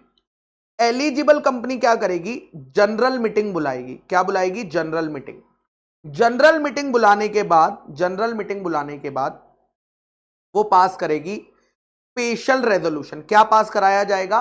स्पेशल रेजोल्यूशन पास कराया जाएगा एलिजिबल कंपनी के द्वारा। फिर स्पेशल रेजोल्यूशन की कॉपी आरओसी को जमा कराएंगे। आरओसी को क्या करेंगे? इस स्पेशल रेजोल्यूशन की कॉपी को आरओसी को जमा कराया जाता है। जब हम ये कॉपी जमा करा देंगे, उसके बाद हम कंपनी बनाएगी DPT1। क्या बनाएगी? DPT1, जो क्या है? सर्कुलर है, सर्कुलर है। बट अगेन अब यहां पर मुझे बताओ, हमने पिछले वाले प्रोसीजर में सीखा था कि हम DPT1 सारे मेंबर्स को भेजेंगे। क्या यहां पर हमें सारे मेंबर्स को DPT1 भेजने की जरूरत है या नहीं? अरे जब मेंबर से डिपॉजिट ले ही नहीं रहे तो उन्हें क्यों भेजेंगे? तो यहां पर हम क्या करते हैं, DPT फॉर्म को हम एडवर्टाइजमेंट करते हैं। मैंडेटरी एडवर्टाइजमेंट करना पड़ता है। DPT1 को हम एडवर्टाइजमेंट करते हैं एक इंग्लिश न्यूज़पेपर में, एक इंग्लिश न्यूज़पेपर में, और एक वर्नैकुलर न्यूज़पेपर में। एक इंग्लिश न्यूज़पेपर में, एक वर्नैकुलर न्यूज़पेपर में छापते हैं। जब हम ये छाप देते हैं, ठीक है, ऑफ कोर्स सी बात है, यहां पर ये जो DPT1 है ये भी आरओसी के साथ फाइल होगा। ये भी आरओसी के साथ फाइल होगा, जैसे वो होता है। जब ये एडवर्टाइजमेंट छप जाता है तो इस एडवर्टाइजमेंट से पब्लिक को पता चल जाएगा। अब कुछ पब्लिक इंटरेस्टेड होगी, कुछ पब्लिक इंटरेस्टेड नहीं होगी। जो पब्लिक इंटरेस्टेड होगी वो क्या करेगी? अगेन पब्लिक इस बारी एप्लीकेशन फॉर्म भरेगी, प्लस डिपॉजिट का अमाउंट जमा करा देगी कंपनी के पास। किसके पास जमा करा देगी? कंपनी के पास जमा करा देगी। कंपनी को जैसे ही पैसा मिलेगा, कंपनी क्या करेगी? इन सभी को इशू कर देगी, डिपॉजिट रिसीट इशू कर देगी। और डिपॉजिट रिसीट इशू करने के बाद कंपनी क्या करेगी? DRR बनाएगी, DRR बनाएगी, और हर साल DPT3 फाइल करेगी, DPT3 फाइल करेगी। तो जो मेन डिफरेंस आ रहा है, वो एक डिफरेंस मुझे ये देखने को मिला कि हमने वहां पर ऑर्डिनरी रेजोल्यूशन का सबसे पहला डिफरेंस तो ये मिला कि एलिजिबल कंपनी है। वहां पर एनी कंपनी था, यहां पर एलिजिबल कंपनी है। वहां पर ऑर्डिनरी रेजोल्यूशन पास करा रहे हैं, यहां पर स्पेशल रेजोल्यूशन पास करा रहे हैं। वहां पर सर्कुलर सारे मेंबर्स को भेजा जाता था, यहां पर मेंबर्स को नहीं भेजा जा रहा है। यहां पर सर्कुलर का एडवर्टाइजमेंट इशू किया जा रहा है, एक इंग्लिश न्यूज़पेपर, एक वर्नैकुलर में, और इशू कर दिया जा रहा है। बाकी सिमिलर सा प्रोसीजर है, ठीक है। और इसीलिए मोस्ट ऑफ द पॉइंट्स जो हमने सेक्शन 73 में पढ़ लिए हैं, वो सेम पॉइंट यहां पर आपको कॉपी पेस्ट दिखेंगे। तो उन्हें हमें दोबारा पढ़ने की जरूरत नहीं है, हम वहां पर लिख देंगे ऑलरेडी कवर्ड इन सेक्शन 73। तो उसको दोबारा रीड करके कोई मतलब बनता नहीं है। मैं आपको एक दिखा देता हूं, मेरे पास है क्या, ये रहा। ये देखिए, ये एक कंपनी है पीसी ज्वेलर्स लिमिटेड, ठीक है, जिसने क्या इशू करा है, देखिए डीपीटी 1 फॉर्म इशू करा है एडवर्टाइजमेंट की फॉर्म में, और कौन से, एक English newspaper business standard English, business standard English में किया है, ठीक है, और उसके बाद बिजनेस स्टैंडर्ड हिंदी में भी किया है। एक इंग्लिश में करा हुआ, आप देखिए, हिंदी में भी पूरा का पूरा अवेलेबल है, ये देखिए, ठीक है। तो वर्नैकुलर लैंग्वेज और इंग्लिश लैंग्वेज दोनों में किया गया है। दिख गया क्या सबको? यस और नो? यस सर, दिख गया। चलिए, ओके सर। अब आ जाते हैं पेज नंबर 5.22 पे और इसे रीड करने की कोशिश करते हैं, ठीक है। सबसे पहला पॉइंट उन्होंने बोला, ओनली एलिजिबल कंपनी, सिर्फ एलिजिबल कंपनी ही परमिटेड यानी अलाउड है to accept deposit from the public, public से डिपॉजिट एक्सेप्ट करने के लिए। यानी ये मेंबर से तो ले सकती हैं, ये चाहे तो पब्लिक से भी ले सकती है, पब्लिक से भी ले सकती है, मतलब सारी कंपनियां पब्लिक से ले नहीं सकती, सिर्फ और सिर्फ एलिजिबल कंपनियां ले सकती हैं। सर एलिजिबल कंपनी कौन होती है? बेटा एलिजिबल कंपनी आपको यहां से पता चलेगा कि एलिजिबल कंपनी कौन होती है। और ये सेम पॉइंट जो मैं आपको बताऊंगा, एक जगह पीछे मैंने कोई पॉइंट लेफ्ट किया था, वो यहां पर और वहां पर दोनों जगह सेम है, तो दोनों जगह पढ़ने की हमें जरूरत नहीं पड़ेगी। तो क्या लिखा हुआ है? सबसे पहला, एलिजिबल कंपनी वो कंपनी होती है, सबसे पहले एलिजिबल कंपनी क्या होती है? एक पब्लिक कंपनी होनी चाहिए जिसका नेटवर्थ 100 करोड़, जिसका नेटवर्थ कम से कम 100 करोड़ होना चाहिए, या जिसका टर्नओवर कम से कम 500 करोड़ होना चाहिए। तो एलिजिबल कंपनी कौन सी होती है? एलिजिबल कंपनी में दो टाइप की कंपनी कवर करी जाती है। कितने टाइप की? दो टाइप की कंपनी कवर करी जाती हैं, एक पब्लिक कंपनी और दूसरी पब्लिक कंपनी है। एक पब्लिक कंपनी और दूसरी पब्लिक कंपनी, अगर किसी पब्लिक कंपनी की नेटवर्थ मिनिमम मिनिमम 100 करोड़ है, मिनिमम 100 करोड़ है, या कोई पब्लिक कंपनी जिसका टर्नओवर मिनिमम 500 करोड़ है, तो ये कंपनियां एलिजिबल कंपनी कहलाती है। और इसे हम क्या दे सकते हैं? इसे हम डिपॉजिट दे सकते हैं, पब्लिक से दिलवा सकते हैं। कुछ एग्जांपल्स कर लेते हैं तो हमें समझ आ जाएगा। आप बताना ये कंपनी एलिजिबल कंपनी है या नहीं है, ठीक है, आप बताएंगे ये कंपनी एलिजिबल कंपनी है या नहीं है। फर्स्ट केस, यहां पर नेटवर्थ लिख देते हैं, यहां पर टर्नओवर लिख देते हैं। एक्स प्राइवेट लिमिटेड जिसकी नेटवर्थ 120 करोड़ और टर्नओवर 1000 करोड़ है, जल्दी बताइए क्या ये कंपनी एलिजिबल कंपनी है?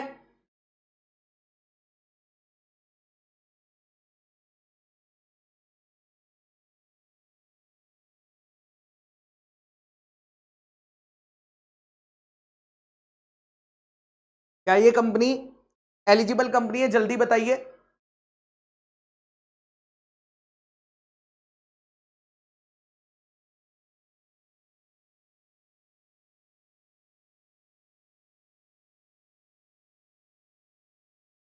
The answer is no, the answer is no. अरे सर ये तो नेटवर्थ और टर्नओवर, अरे बेटा क्योंकि ये प्राइवेट कंपनी है, प्राइवेट कंपनी को कभी, भाई ये प्राइवेट कंपनी है, प्राइवेट कंपनी एलिजिबल कंपनी होती ही नहीं है, ठीक है।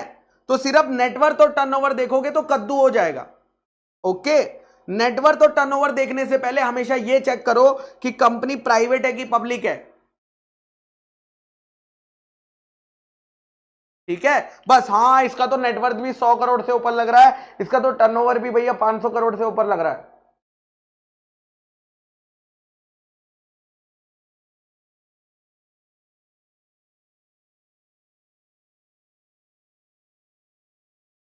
ठीक है, चलिए पहले ही मैंने बताया पब्लिक कंपनी होनी चाहिए, ठीक है। Second, Y limited, Y limited जिसका नेटवर्थ 50 करोड़ है, जिसका टर्नओवर 600 करोड़ है, जल्दी बताइए।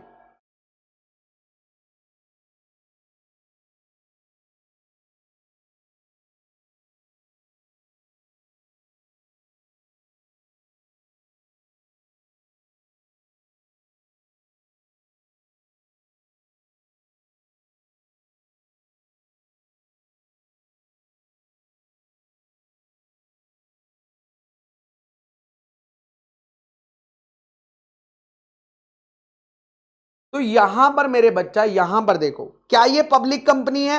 यस। अब पब्लिक कंपनी का नेटवर्थ 100 करोड़ से कम है, पब्लिक कंपनी का नेटवर्थ 100 करोड़ से कम है। अरे फर्क नहीं पड़ता, दोनों में से कोई एक कंडीशन चेक करो, या तो नेटवर्थ 100 करोड़ होनी चाहिए या टर्नओवर 500 करोड़ होना चाहिए। सो दी आंसर इज यस। क्यों? क्योंकि इसका टर्नओवर 500 करोड़ से ज्यादा है, क्योंकि इसका टर्नओवर 500 करोड़ से ज्यादा है। ठीक है, दोनों में से एक कंडीशन फुलफिल हो जाएगी, दोनों में से एक कंडीशन फुलफिल हो जाएगी, एलिजिबल कंपनी कहोगे। दोनों कंडीशन फुलफिल होना जरूरी नहीं है कि नेटवर्थ भी होना चाहिए, टर्नओवर ना, दोनों में से कोई एक। ठीक है, okay sir. Third, Z limited 120 crore 200 crore.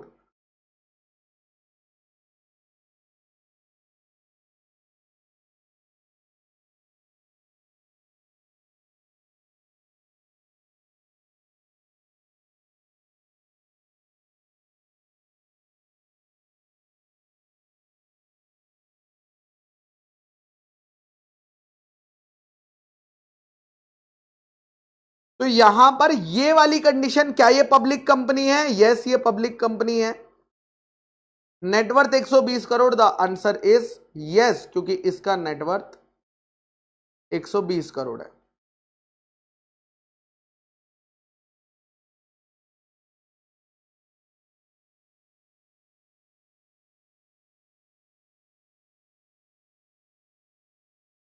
ठीक है, उसके बाद एफ लिमिटेड, जिसका नेटवर्थ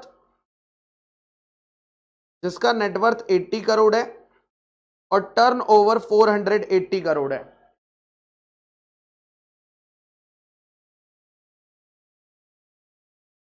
बताइए क्या करें? F limited 80 crore, 480 crore.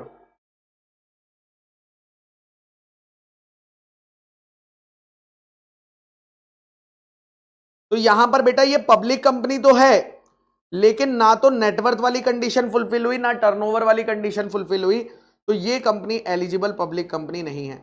I hope आपको क्लियर हो गया होगा। अब एलिजिबल पब्लिक कंपनी, तो एलिजिबल पब्लिक कंपनी या तो ये वाली कंडीशन होगी या ये वाली होगी, सिंपल।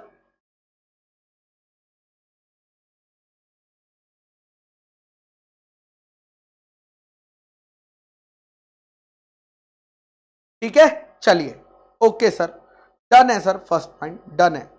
सेकंड पॉइंट है बेटा, सेकंड पॉइंट है, अगर एलिजिबल, अब ध्यान से सुनना जो मैं कह रहा हूं, अगर एलिजिबल कंपनी पब्लिक से डिपॉजिट लेना चाहती है, अगर एलिजिबल कंपनी पब्लिक से क्या लेना चाहती है? डिपॉजिट लेना चाहती है, तो उसे पहले प्रायर कंसेंट लेनी होगी। प्रायर मतलब पहले, किससे? मेंबर से प्रायर कंसेंट लेनी होगी। कौन सा रेजोल्यूशन पास कराना पड़ेगा? स्पेशल रेजोल्यूशन पास कराना पड़ेगा, स्पेशल रेजोल्यूशन पास कराना पड़ेगा। और उसकी कॉपी की स्पेलिंग ही गलत लिख दी, कॉपी को सबमिट करना पड़ेगा आरओसी को। किसकी कॉपी को? स्पेशल रेजोल्यूशन की कॉपी को आरओसी में सबमिट करना पड़ेगा। यही बात यहां पे लिखी है, the eligible company is required to obtain prior consent by special resolution in general meeting and also file the resolution with the ROC before making invitation to public for acceptance of deposit। अब यहां पर एक exception है, इसको star mark कर लेंगे special resolution को।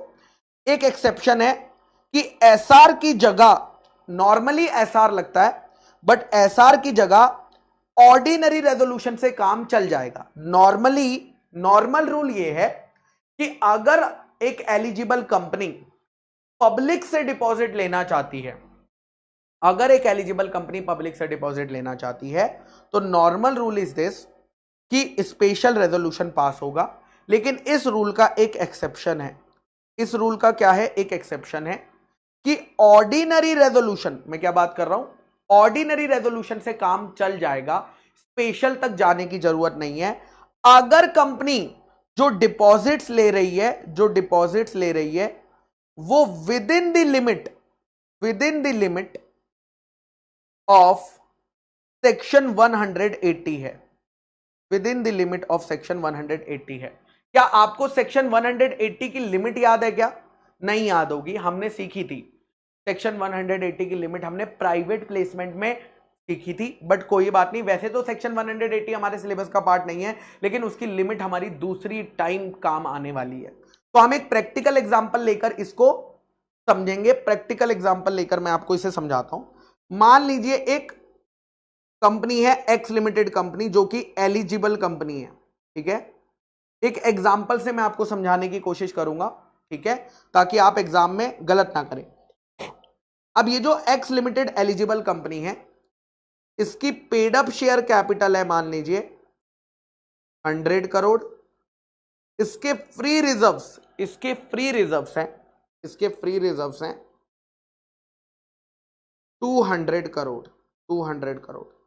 इसका सिक्योरिटी प्रीमियम अकाउंट है 100 करोड़, ठीक है। ओके, तो टोटल कितना हो गया? 400 करोड़, है ना। इस कंपनी ने लोन ले रखा है फ्रॉम बैंक। किससे लोन ले रखा है? बैंक से लोन ले रखा है 300 करोड़ का बैंक से लोन ले रखा है, ठीक है। 300 करोड़ का बैंक से लोन ले रखा है। और अब ये कंपनी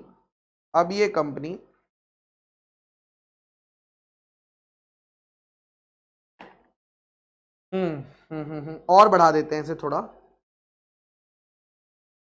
350 करोड़। सारे बच्चे पहले तो मुझे ये बताएंगे, ये जो कंपनी ने बैंक से लोन ले रखा है, क्या ये डिपॉजिट है या नहीं? सारे बच्चे बस ये बता दो, क्या ये डिपॉजिट्स होता है या ये डिपॉजिट नहीं होता? बिकॉज यहां पर बाद में जाकर आपको कंफ्यूजन ना आए, इसलिए मैं ये क्लियर यहीं पे करना चाहता हूं।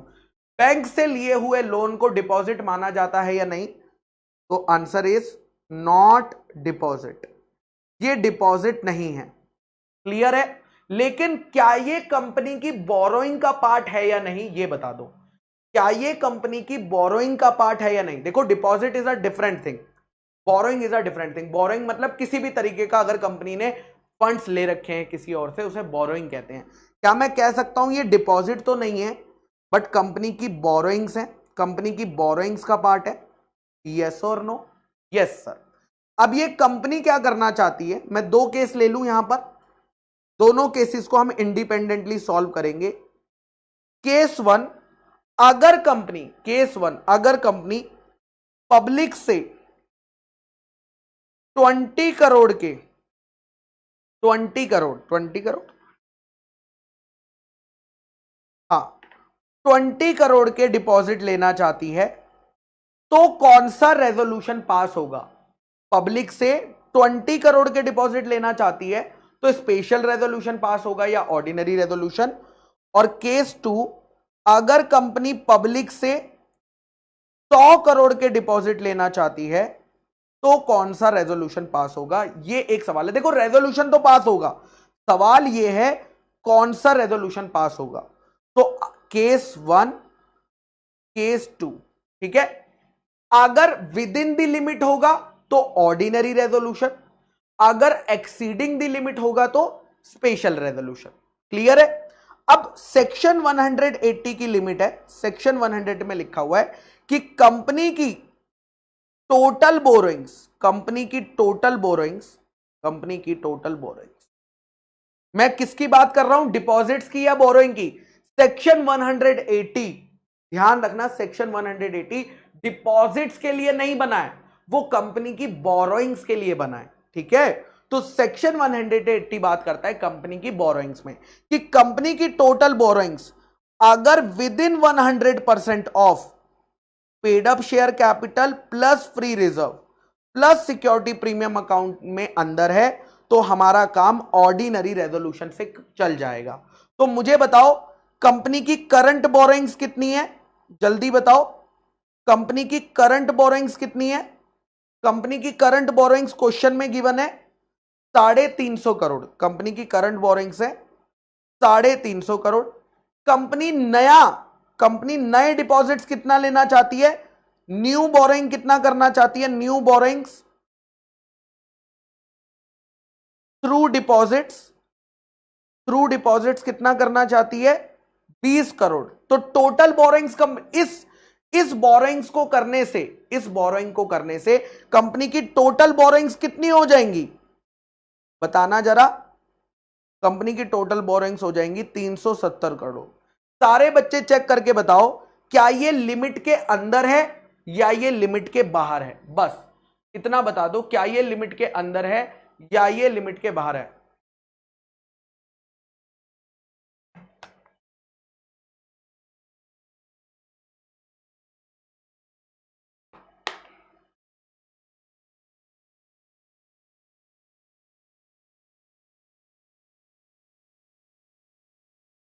तो लिमिट कितनी है बेटा, लिमिट है यहां पर 100% है ना। तो यहां पर अगर आप 100% निकालोगे तो 100% ऑफ 100 टू 100 प्लस 100, तो लिमिट बेटा 400 करोड़ रुपए की है, 400 करोड़ रुपए की है। ठीक है, ओके। तो यानी ये विद इन द लिमिट है, मतलब 20 करोड़ लेकर बोरोइंग्स लिमिट के बाहर नहीं जा रही है। तो यहां पर कंपनी को पब्लिक से डिपॉजिट लेने के लिए, 20 करोड़ के डिपॉजिट लेने के लिए ऑर्डिनरी रेजोल्यूशन पास करना पड़ेगा, ऑर्डिनरी रेजोल्यूशन पास करना पड़ेगा। कंपनी कर सकती है लेकिन कंपनी को यहां पर क्या पास करना पड़ेगा, ऑर्डिनरी रेजोल्यूशन पास करना पड़ेगा, ordinary resolution, because this is with in the limit of section 180। लेकिन केस टू में मुझे बताओ कंपनी की करंट बोरोइंग कितनी है, कंपनी की करंट बोरोइंग कितनी है, कंपनी की करंट बोरोइंग है 350 करोड़। कंपनी की न्यू बोरोइंग्स कितना लेना चाहती है company through deposits, through deposits. Case two में कितना मैंने लिखा है 100 करोड़, 100 करोड़। तो टोटल कितना हो जाएगा भैया इसके बाद, टोटल बोरोइंग्स कितनी हो जाएंगी 450 करोड़, टोटल बोरोइंग्स हो जाएंगी 450 करोड़।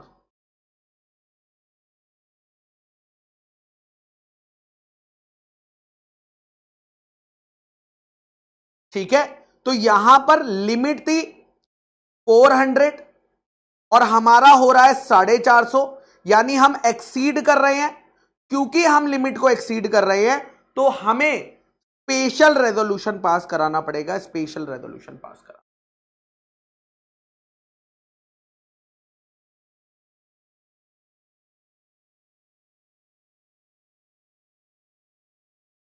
ठीक है, चलिए। अब ये जो सेम चीज मैंने अभी आपको बताई है, सेम चीज मैंने अभी आपको बताई है, ये सेम चीज मेरे बच्चा यहां पर मैंने एक कॉन्सेप्ट छुड़वाया था, अगर आपको बताया होगा तो मैंने एक कॉन्सेप्ट पीछे छुड़वा दिया था। ये सेम चीज ये रीड कर लीजिए खुद से, आपकी कवर हो चुकी है, रीड कर लीजिए page number 5.11, read it, already covered, पूरा कवर कर दिया है word by word, line by line.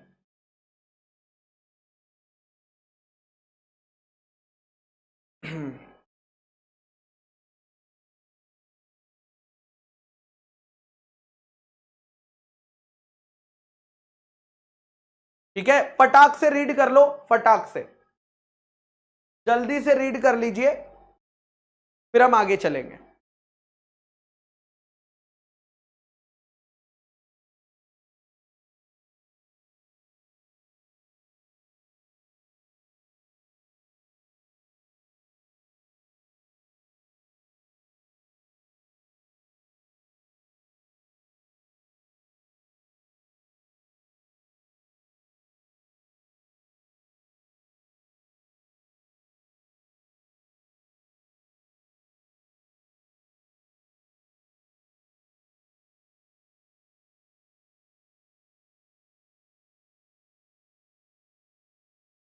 Done.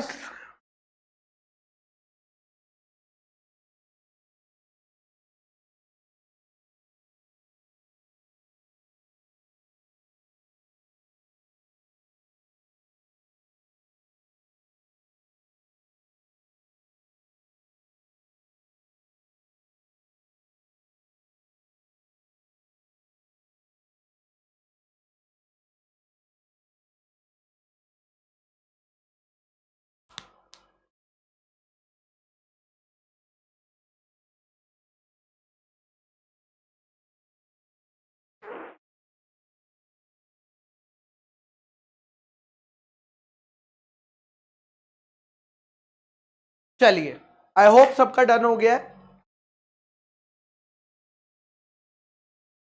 ठीक है, यस सर।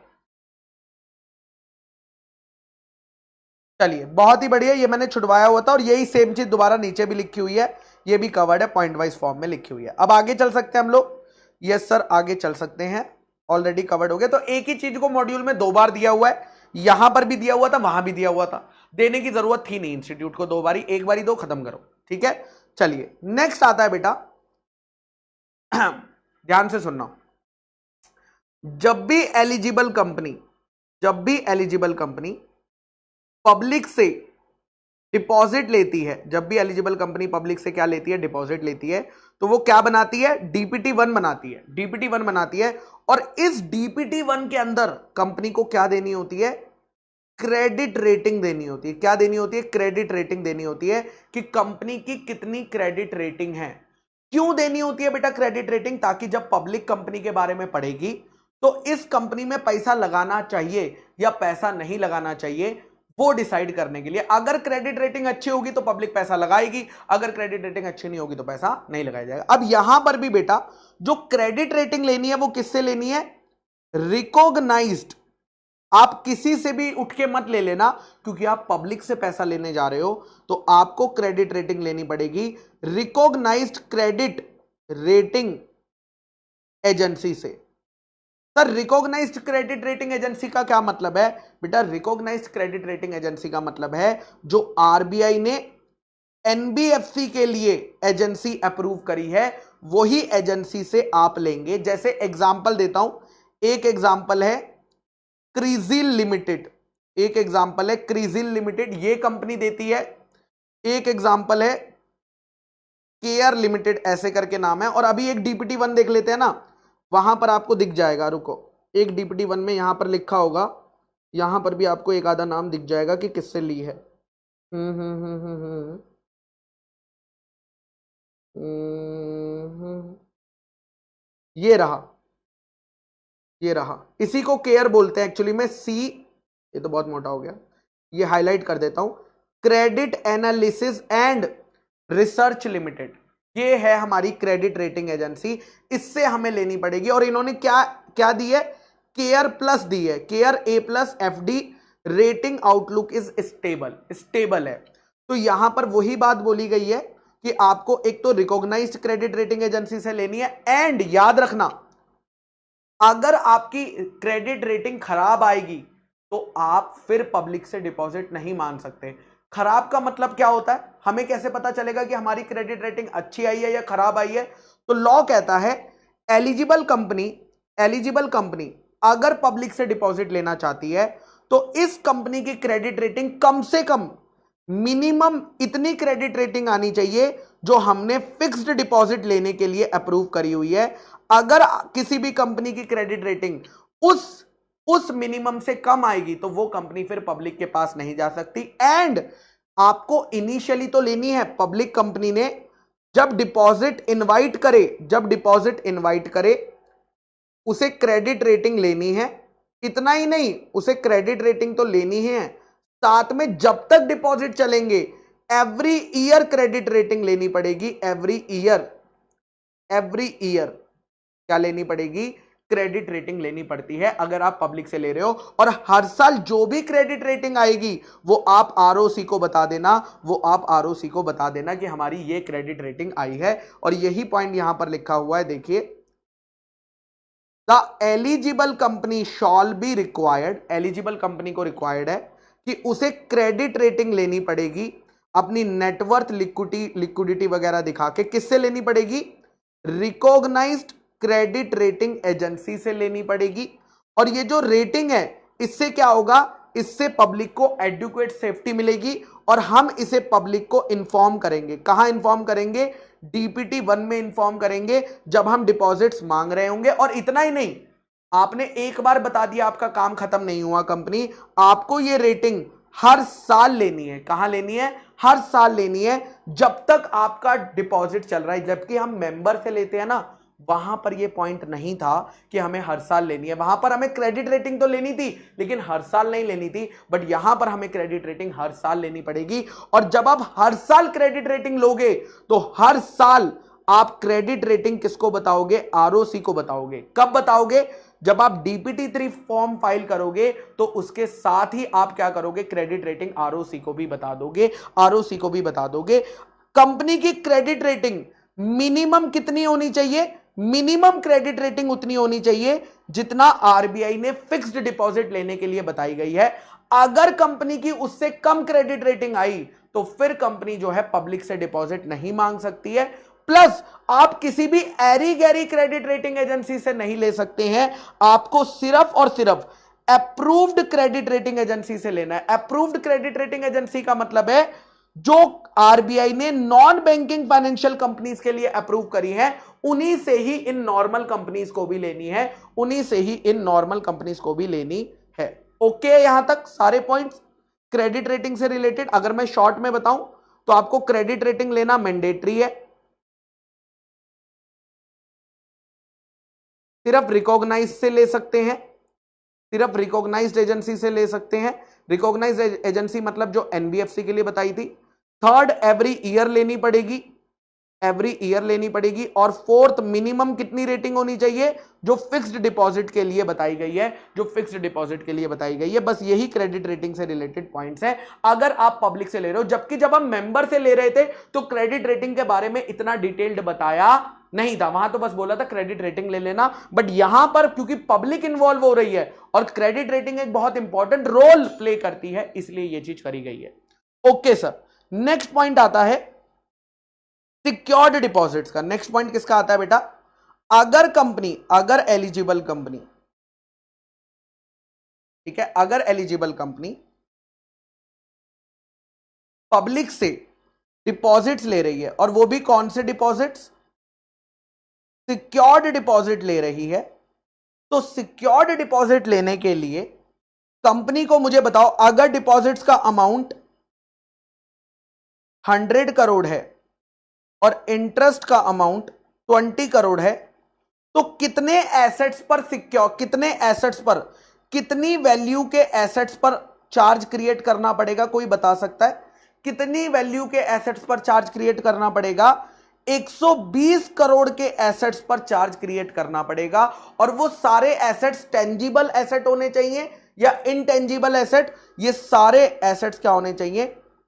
टेंजिबल एसेट्स होने चाहिए। आप इनटेंजिबल एसेट्स पर डिपॉजिट्स के लिए चार्ज क्रिएट नहीं कर सकते हो, डिपॉजिट्स के लिए चार्ज नहीं क्रिएट कर सकते हो। अब एक कंपनी ना बदमाशी कर सकती है, एक कंपनी बदमाशी कर सकती है, पता कैसे? मान लीजिए एक कंपनी है, कंपनी की बिल्डिंग की वैल्यू है 50 करोड़, कंपनी की बिल्डिंग की वैल्यू क्या है? 50 करोड़। बट कंपनी क्या करेगी? अपने डिपॉजिटर्स को बोलेगी, अपने डिपॉजिटर्स को बोलेगी कि हमारी बिल्डिंग की वैल्यू 50 करोड़ नहीं है, 120 करोड़ है, और देखो तुम्हारे डिपॉजिट्स क्या हैं? सिक्योर्ड है। क्या कंपनी ऐसा कर सकती है? क्या कंपनी ऐसा कर सकती है कि भैया अपने बिल्डिंग की वैल्यू को कहे नहीं नहीं हमारी तो मार्केट वैल्यू बहुत ज्यादा है, हमारी मार्केट वैल्यू तो बिल्डिंग की 120 करोड़ है, वो तो बुक्स में डेप्रिसिएशन की वजह से 50 करोड़ दिख रही है, बट एक्चुअली में जो मार्केट वैल्यू है वो 120 करोड़ है और आपके सिक्योर डिपॉजिट है।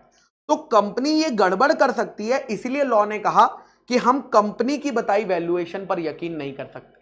कंपनी तो हमेशा अपने एसेट्स की वैल्यू ज्यादा बता सकती है, हमें इस बिल्डिंग की वैल्यूएशन, मतलब जिस एसेट पर आप चार्ज क्रिएट कर रहे हो, जिस एसेट पर आप चार्ज क्रिएट कर रहे हो, उसकी वैल्यूएशन आपको खुद से नहीं करनी है, आपको एक रजिस्टर्ड वैल्यूअर जो उस चीज का एक्सपर्ट है उसे बुलाओ और उससे वैल्यूएशन कराओ, और वो जो वैल्यू बताएगा उस वैल्यू को हम क्या मानेंगे? फाइनल मानेंगे। तुम्हारी बताई गई एसेट्स की वैल्यू को फाइनल नहीं माना जाएगा। यही पॉइंट यहां पर लिखा है, देखिए, the company can not create charge on intangible asset. Company intangible asset पे चार्ज क्रिएट नहीं कर सकती है, यानी गुडविल ट्रेडमार्क पे नहीं कर सकती है। कंपनी जो सिक्योरिटी के, यानी जो एसेट्स गिरवी रख रही है, वो मिनिमम कितने होंगे? डिपॉजिट प्लस इंटरेस्ट मिलाकर, डिपॉजिट प्लस इंटरेस्ट मिलाकर। और जो एसेट की मार्केट वैल्यू है वो कौन कैलकुलेट करेगा? रजिस्टर्ड वैल्यूअर कैलकुलेट करेगा, रजिस्टर्ड वैल्यूअर कैलकुलेट करेगा। और जो सिक्योरिटी है, जो सिक्योरिटी है वो किसके फेवर में होगी? डिपॉजिटर ट्रस्टी के फेवर में सिक्योरिटी होगी। आप मूवेबल प्रॉपर्टी पर भी कर सकते हो, इमूवेबल प्रॉपर्टी पर भी कर सकते हो, लेकिन इनटेंजिबल प्रॉपर्टी पर नहीं कर सकते। सो एवरी कंपनी जो डिपॉजिट्स ले रही है पब्लिक से, उसे 30 दिन के अंदर चार्ज क्रिएट करना है। ये जो चार्ज क्रिएट होगा ये आपको अपने एसेट्स पर क्रिएट करना होगा और ये डिपॉजिट होल्डर्स के फेवर में क्रिएट करना होगा, और इसे आप टेंजिबल एसेट्स पर ही क्रिएट कर सकते हो, इनटेंजिबल एसेट पर क्रिएट नहीं कर सकते हो। नेक्स्ट पॉइंट आता है बेटा टेन्योर का। मैक्सिमम टेन्योर कितना होगा? मैक्सिमम टेन्योर कितना होगा अगर कोई कंपनी डिपॉजिट ले रही है पब्लिक से? अगर कोई कंपनी डिपॉजिट ले रही है पब्लिक से तो उसका मैक्सिमम टेन्योर कितना होगा? सिंपल है बेटा, same as members. Same as members का मतलब वही जो मैंने आपको बताया था, मिनिमम 6 महीने, मैक्सिमम 36 मंथ। बट ये मिनिमम को हम और मिनिमम कर सकते हैं 3 महीने के लिए, अगर 10% of paid up share capital plus free reserve plus security premium account. यानी ये पॉइंट हमें दोबारा से पढ़ने की जरूरत नहीं है, ठीक है? ये पॉइंट हमें दोबारा से पढ़ने की जरूरत नहीं है। सेम पॉइंट जो हमने मेंबर्स के लिए पढ़ा था वही हमारा पब्लिक का टेन्योर है, वही हमारा पब्लिक का टेन्योर है। सो यही बात उन्होंने बोली, a company is not permitted to accept, मतलब यहां पर लिख लो same tenure as for members, ठीक है? सेम पॉइंट्स बिल्कुल कॉपी पेस्ट हो रखा है, बिल्कुल कॉपी पेस्ट हो रखा है, ठीक है? मिनिमम यहां पर देखो 36 मंथ, 6 मंथ, और फिर हम इसको 3 मंथ कर सकते हैं अगर 10% वाला है। सेम पॉइंट रिपीटेड है,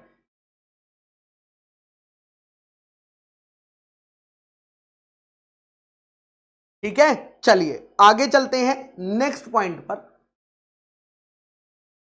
नेक्स्ट पॉइंट की अगर मैं बात करता हूं बेटा, तो नॉर्मली बेटा जब कंपनी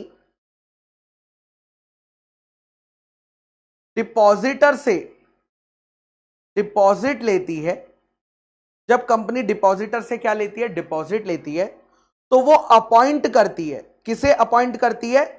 कंपनी अपॉइंट करती है। किसको अपॉइंट करती है? ट्रस्टी को अपॉइंट करती है, trustee for depositor, trustee for depositor, जिसको कंपनी क्या देती है? ऑफ कोर्स इससे अपॉइंट करने के बाद कंपनी इसे रिम्यूनरेशन देती है। कंपनी इसे क्या देती है? रिम्यूनरेशन देती है। सर इस ट्रस्टी का क्या काम होगा? इस ट्रस्टी का काम होगा कि ये पर्सन ध्यान रखेगा कि डिपॉजिटर के साथ कुछ गलत तो नहीं हो रहा, कंपनी कुछ ऐसा तो करने नहीं जा रही है जिससे डिपॉजिटर को नुकसान हो सकता है। क्या ऐसा हो सकता है कि नहीं हो सकता? बिल्कुल हो सकता है। अगर कोई नजर नहीं रखेगा तो बड़ी दिक्कत हो जाएगी, और इसीलिए कंपनी जो है ट्रस्टी को अपॉइंट करती है। मुझे बताओ, ट्रस्टी कंपनी का बंदा होना चाहिए या एक इंडिपेंडेंट बंदा होना चाहिए? सोचकर बताना। जो ट्रस्टी है वो कंपनी का एम्प्लॉय होना चाहिए या कंपनी का शेयर होल्डर होना चाहिए, या वो कंपनी का एक इंडिपेंडेंट पर्सन? क्योंकि अगर वो कंपनी का ही बंदा है तो वो कंपनी के हित में काम करेगा या डिपॉजिटर के? भाई ट्रस्टी को अपॉइंट करते हैं डिपॉजिटर का ध्यान रखने के लिए। अगर वो कंपनी का ही बंदा होगा तो वो कंपनी की बातें सुनेगा ना, डिपॉजिटर की बातें थोड़ी सुनेगा। और इसीलिए हम आगे जाकर पढ़ेंगे कि कौन कौन पर्सन ट्रस्टी नहीं बन सकता है, और नॉर्मली उसका यही लॉजिक है कि वो पर्सन ट्रस्टी नहीं बन सकता है जो कि कंपनी पे कहीं ना कहीं किसी ना किसी तरीके से क्या है? डिपेंडेंट है, ठीक है? ओके सर, अब ये जब मैं बात करता हूं डिपॉजिटर ट्रस्टी की, ठीक है, तो कितने ट्रस्टी अपॉइंट होंगे? मिनिमम 1, मिनिमम एक ट्रस्टी अपॉइंट किया जाएगा, मिनिमम एक ट्रस्टी अपॉइंट किया जाएगा मेरे बच्चा। कितने ट्रस्टी? मिनिमम एक। क्या एक से ज्यादा भी अपॉइंट हो सकते हैं? बिल्कुल अपॉइंट हो सकते हैं। अगर वैल्यू बहुत ज्यादा है, डिपॉजिट्स बहुत ज्यादा मात्रा में लिए हैं, तो एक से ज्यादा ट्रस्टी भी अपॉइंट हो सकते हैं। क्या जरूरी है कि किसी इंडिविजुअल को ट्रस्टी बनाया जाए? क्या किसी कंपनी को भी ट्रस्टी बनाया जा सकता है? बिल्कुल बनाया जा सकता है। कई सारी ऐसी कंपनियां हैं जो सिर्फ बिजनेस करती है ट्रस्टी बनने का, उनका काम ही ट्रस्टी बनना है और उसके लिए वो पैसा कमाती हैं। ठीक है, सो यही बात यहां पे लिखी है, following provisions are required to be followed in this respect. कंपनी को एक या एक से ज्यादा ट्रस्टी डिपॉजिटर के लिए अपॉइंट करने पड़ेंगे। क्यों अपॉइंट करने पड़ेंगे? ताकि हम सिक्योरिटी दे सके डिपॉजिट्स की। लेकिन ट्रस्टी को अपॉइंट करने से पहले आपको ट्रस्टी की रिटर्न कंसेंट लेनी पड़ेगी उनकी अपॉइंटमेंट से पहले, कि वो ट्रस्टी बनना भी चाहता है कि नहीं। So a written consent shall be obtained from the trustee before their appointment. और आपने ये बात, आपने ट्रस्टी का नाम अपने डीपीटी 1 में लिखना है। ट्रस्टी का नाम कहां पर लिखना है? डीपीटी 1 में लिखना है। और डीपीटी 1 में यह भी लिखना है कि हमने ट्रस्टी से कंसेंट ले ली है, वो कंपनी के अंदर डिपॉजिटर का ट्रस्टी बनने के लिए रेडी है। सो अ स्टेटमेंट, यानी आपको स्टेटमेंट लिखनी पड़ेगी एडवर्टाइजमेंट में, यानी डीपीटी 1 में। एडवर्टाइजमेंट मतलब क्या? डीपीटी 1 में लिखनी पड़ेगी रीजनेबल प्रोमिनेंस। रीजनेबल प्रोमिनेंस मतलब ऐसी जगह पर जो क्लियरली नजर आए। क्या लिखोगे? कि हमने ट्रस्टी को अपॉइंट कर लिया है और ट्रस्टी ने अपनी रिटर्न कंसेंट दे दी है अपॉइंटमेंट के लिए, यह बात उसमें मेंशन होगी। अब कंपनी बेटा, जब भी कंपनी बेटा, मान लीजिए कंपनी ने 2 लोगों को अपॉइंट किया, ए को अपॉइंट किया, बी को अपॉइंट किया। ए भी डिपॉजिटर ट्रस्टी है, बी भी डिपॉजिटर ट्रस्टी है, तो कंपनी इनके साथ एक कॉन्ट्रैक्ट साइन करती है, जिस कॉन्ट्रैक्ट का नाम है deposit trust deed. Deposit trust deed sign होती है। सर इस डीड में क्या लिखा होगा? बेटा इस डीड में लिखे होते हैं राइट्स, कि ट्रस्टी के क्या क्या राइट्स हैं, ट्रस्टी की क्या क्या ड्यूटीज है, और ट्रस्टी को कितना पैसा, ये काम करने का कितना पैसा मिलेगा, ये सारी बातें बेटा डिपॉजिट ट्रस्ट डीड में मेंशन होती है। सो नेक्स्ट पॉइंट यही है, the company shall sign, execute मतलब sign, a deposit trust deed. कौन से फॉर्म में? डीपीटी 2 फॉर्म में। लॉ ने फॉर्मेट दिया हुआ है इस डीड का। कितने दिन पहले? एटलीस्ट मिनिमम 7 दिन पहले। अगेन इसको लिख लीजिए एमसीक्यू, 7 दिन पहले हमें साइन करना पड़ेगा, मिनिमम 7 दिन पहले। कहां से? सर्कुलर इशू करने से पहले या एडवर्टाइजमेंट इशू करने के मिनिमम 7 दिन पहले डिपॉजिट ट्रस्टी के साथ ये साइन हो जाना चाहिए। डिपॉजिट ट्रस्टी के साथ ये साइन हो जाना चाहिए। अब नेक्स्ट आता है बेटा, कौन कौन डिपॉजिट ट्रस्टी नहीं बन सकता। कौन कौन डिपॉजिट ट्रस्टी नहीं बन सकता? और इसका लॉजिक मैंने आपको पहले ही बता दिया। अगर वो पर्सन कंपनी का पर्सन है, अगर वो पर्सन कंपनी का पर्सन है, तो वो कभी डिपॉजिटर के लिए लड़ नहीं पाएगा, वो कभी भी डिपॉजिटर के लिए लड़ नहीं पाएगा। लेकिन अगर वो इंडिपेंडेंट पर्सन होगा तो वो डिपॉजिटर के लिए इजीली लड़ पाएगा। और इसीलिए कौन नहीं, अगर आप कंपनी के डायरेक्टर हो नहीं बन सकते। कंपनी का डायरेक्टर डिपॉजिट ट्रस्टी, उस कंपनी का डायरेक्टर की बात हो रही है, उस कंपनी का डायरेक्टर डिपॉजिट ट्रस्टी नहीं बन सकता, क्योंकि वो कंपनी के लिए काम करता है। कंपनी के की मैनेजरियल पर्सोनल नहीं बन सकते, कंपनी के ऑफिसर नहीं बन सकते, कंपनी के एम्प्लॉय नहीं बन सकते। इतना ही नहीं, अब कंपनी तो छोड़ो, अब कंपनी बड़ी तेज थी। कंपनी ने कहा अच्छा मेरा डायरेक्टर नहीं बन सकता है ना, मेरी होल्डिंग कंपनी के डायरेक्टर को बना दूं तो क्या होगा?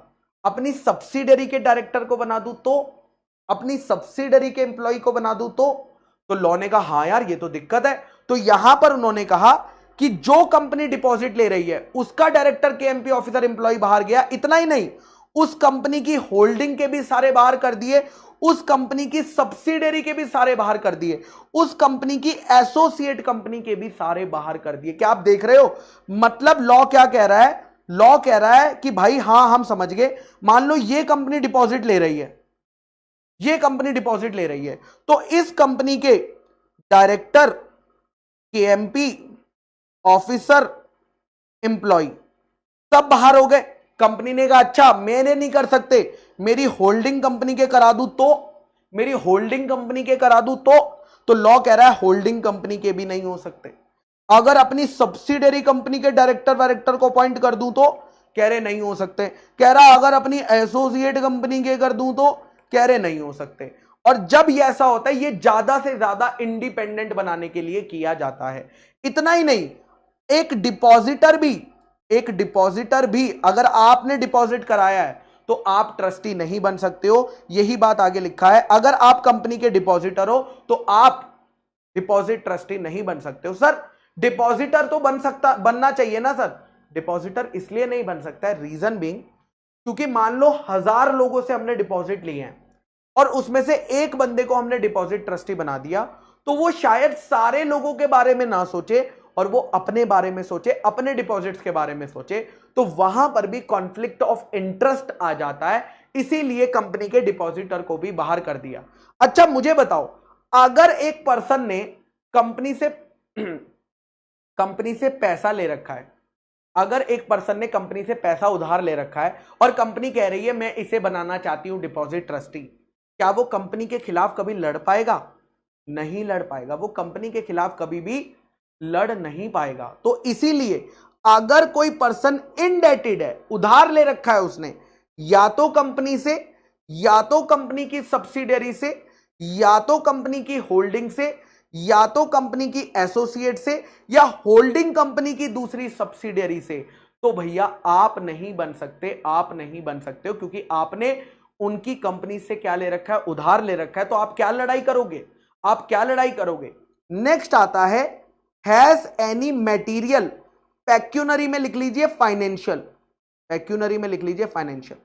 अगर किसी पर्सन की कंपनी के साथ मटेरियल मतलब ज्यादा इंपॉर्टेंट कोई फाइनेंशियल रिलेशनशिप है, तो वो पर्सन भी नहीं बन सकता, वो पर्सन भी नहीं बन सकता है, वो पर्सन भी नहीं बन सकता है। फॉर एग्जाम्पल, यहां पर आप एग्जाम्पल में लिख सकते हो, मान लीजिए अगर मैं उस कंपनी का शेयर होल्डर हूं, अगर मैं उस कंपनी का क्या हूं? शेयर होल्डर हूं, तो क्या मेरी रिलेशनशिप है कंपनी के साथ? क्या मेरी एक रिलेशनशिप है कंपनी के साथ? यस। और अगर मेरी कंपनी के साथ रिलेशनशिप है, तो क्या मैं कंपनी की बात सुनूंगा या मैं डिपॉजिटर्स की बात सुनूंगा? ऑब्वियस सी बात है, मैं कंपनी का शेयर होल्डर हूं, मैं चाहूंगा कंपनी में हो प्रॉफिट, कंपनी डिपॉजिटर का पैसा देना दे, मेरा पैसा दे दे। और इसीलिए आपको भी क्या कर दिया गया है? बाहर कर दिया गया है, बाहर कर दिया गया है। ठीक है। फिर अगर किसी पर्सन ने गारंटी दे रखी है, मान लीजिए इस कंपनी ने पब्लिक से 500 करोड़ के डिपॉजिट्स लिए और इन डिपॉजिट की गारंटी मिस्टर एक्स ने ली हुई है, मिस्टर एक्स ने इन डिपॉजिट की गारंटी ली हुई है, तो मिस्टर एक्स तुम भी डिपॉजिट ट्रस्टी नहीं बन सकते हो, तुम भी। So has entered into any guarantee arrangement in respect of principals debt secured by the deposit. उसके बाद नेक्स्ट है बेटा, अगर आप रिलेटिव हो, किसके रिलेटिव हो? Any person mentioned in clause A, clause A मतलब इस क्लॉज ए के, यानी अगर आप डायरेक्टर की, कंपनी के डायरेक्टर की बीवी हो, अरे भाई कंपनी का डायरेक्टर अपॉइंट नहीं कर सकते, बट क्या डायरेक्टर की बीवी को अपॉइंट कर दें? क्या डायरेक्टर के बेटे को अपॉइंट कर दें? क्या कंपनी ज्यादा से ज्यादा चाहेगी कि मैं ऐसे पर्सन को अपॉइंट कर दूं जो मेरी बातें सुने, अगर मैं कुछ गलत करूं तो चुप बैठा रहे, है ना? तो इसी को बाहर करने के लिए यहां पर इतने सारे पॉइंट्स डाले गए हैं कि भैया आप नहीं कर सकते, ताकि वो पर्सन एकदम इंडिपेंडेंट हो और कंपनी कुछ भी गलत करे तो वो एकदम से डिपॉजिटर्स की मीटिंग बुला ले या एनसीएलटी के पास दौड़ा चला आए, एनसीएलटी के पास दौड़ा चला जाए। Okay sir. अब नॉर्मली बेटा, नॉर्मली जो ट्रस्टी अपॉइंट होता है, नॉर्मली बेटा जो ट्रस्टी अपॉइंट होता है वो कितने सालों के लिए अपॉइंट होता है? वो अपॉइंट होता है जब तक डिपॉजिट चल रहा है, जब तक डिपॉजिट चलेगा। मान लो अगर डिपॉजिट 24 मंथ्स के हैं, तो ट्रस्टी कितने महीने के लिए अपॉइंट हुआ है? 24 मंथ्स के लिए अपॉइंट हुआ है। सवाल यह आता है, क्या 24 मंथ कंप्लीट होने से पहले इसे लात मार के निकाला जा सकता है? क्या इस ट्रस्टी को रिमूव किया जा सकता है या नहीं किया जा सकता? आपको क्या लगता है?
चलिए देखते हैं, आइए लेट्स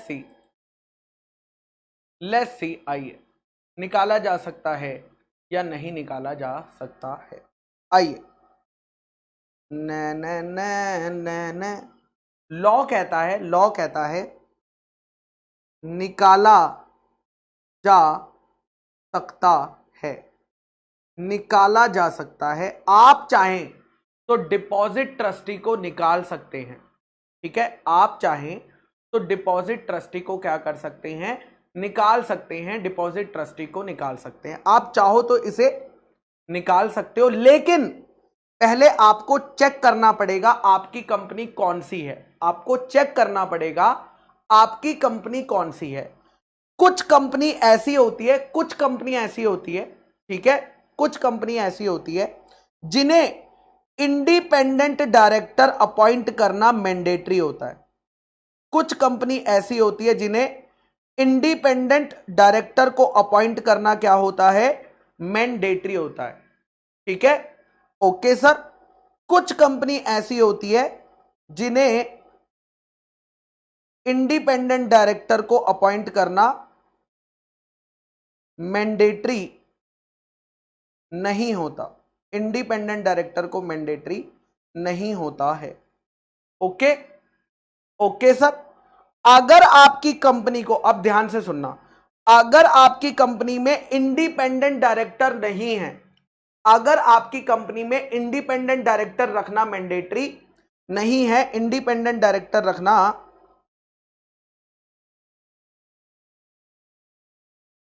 मैंडेटरी नहीं है, तो उस केस में आप बोर्ड मीटिंग बुलाकर, ठीक है, बोर्ड मीटिंग बुलाकर ऑल डायरेक्टर्स की कंसेंट ले लेना। किसकी कंसेंट ले लेना, ऑल डायरेक्टर्स की कंसेंट ले लेना और आप निकाल देना ऑल डायरेक्टर्स की कंसेंट लेकर। लेकिन अगर आपकी कंपनी में इंडिपेंडेंट डायरेक्टर मैंडेटरी है तो आपको बोर्ड मीटिंग बुलाकर ऑल डायरेक्टर्स की कंसेंट ले लेना, ऑल डायरेक्टर्स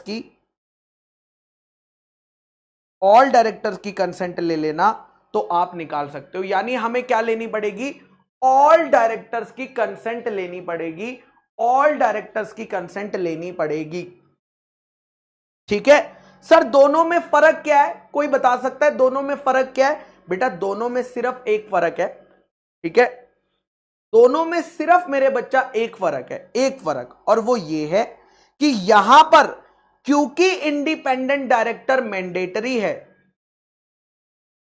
ठीक है, क्योंकि इंडिपेंडेंट डायरेक्टर रखना मैंडेटरी है मेरे बच्चा, इसीलिए मिनिमम एक इंडिपेंडेंट डायरेक्टर उस मीटिंग में प्रेजेंट होना चाहिए, मिनिमम एक इंडिपेंडेंट डायरेक्टर उसमें मैंडेटरी होना चाहिए, ठीक है। यस तरुण, थैंक यू बेटा, thank you for the feedback बेटा।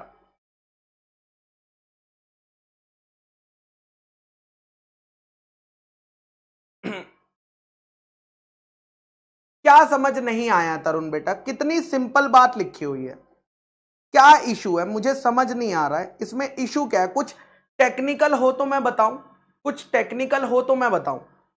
सिंपल सी बात है, सिंपल सी बात। क्या नहीं समझा बेटा तरुण, तुम बताओ यार।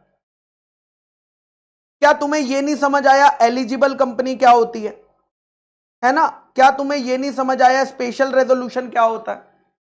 बताओ बेटा, क्या चीज तुम्हें समझ नहीं आई है?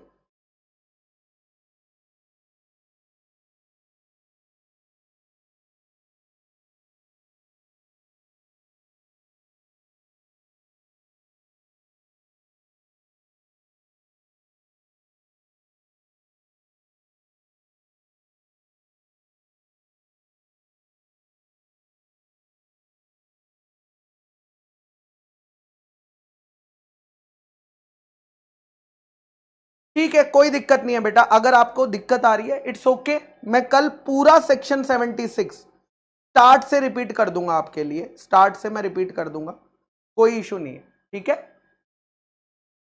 चलिए ओके, मंडे को सेक्शन 76 हम दोबारा से रिपीट करेंगे, I don't have any problem मेरे बच्चे।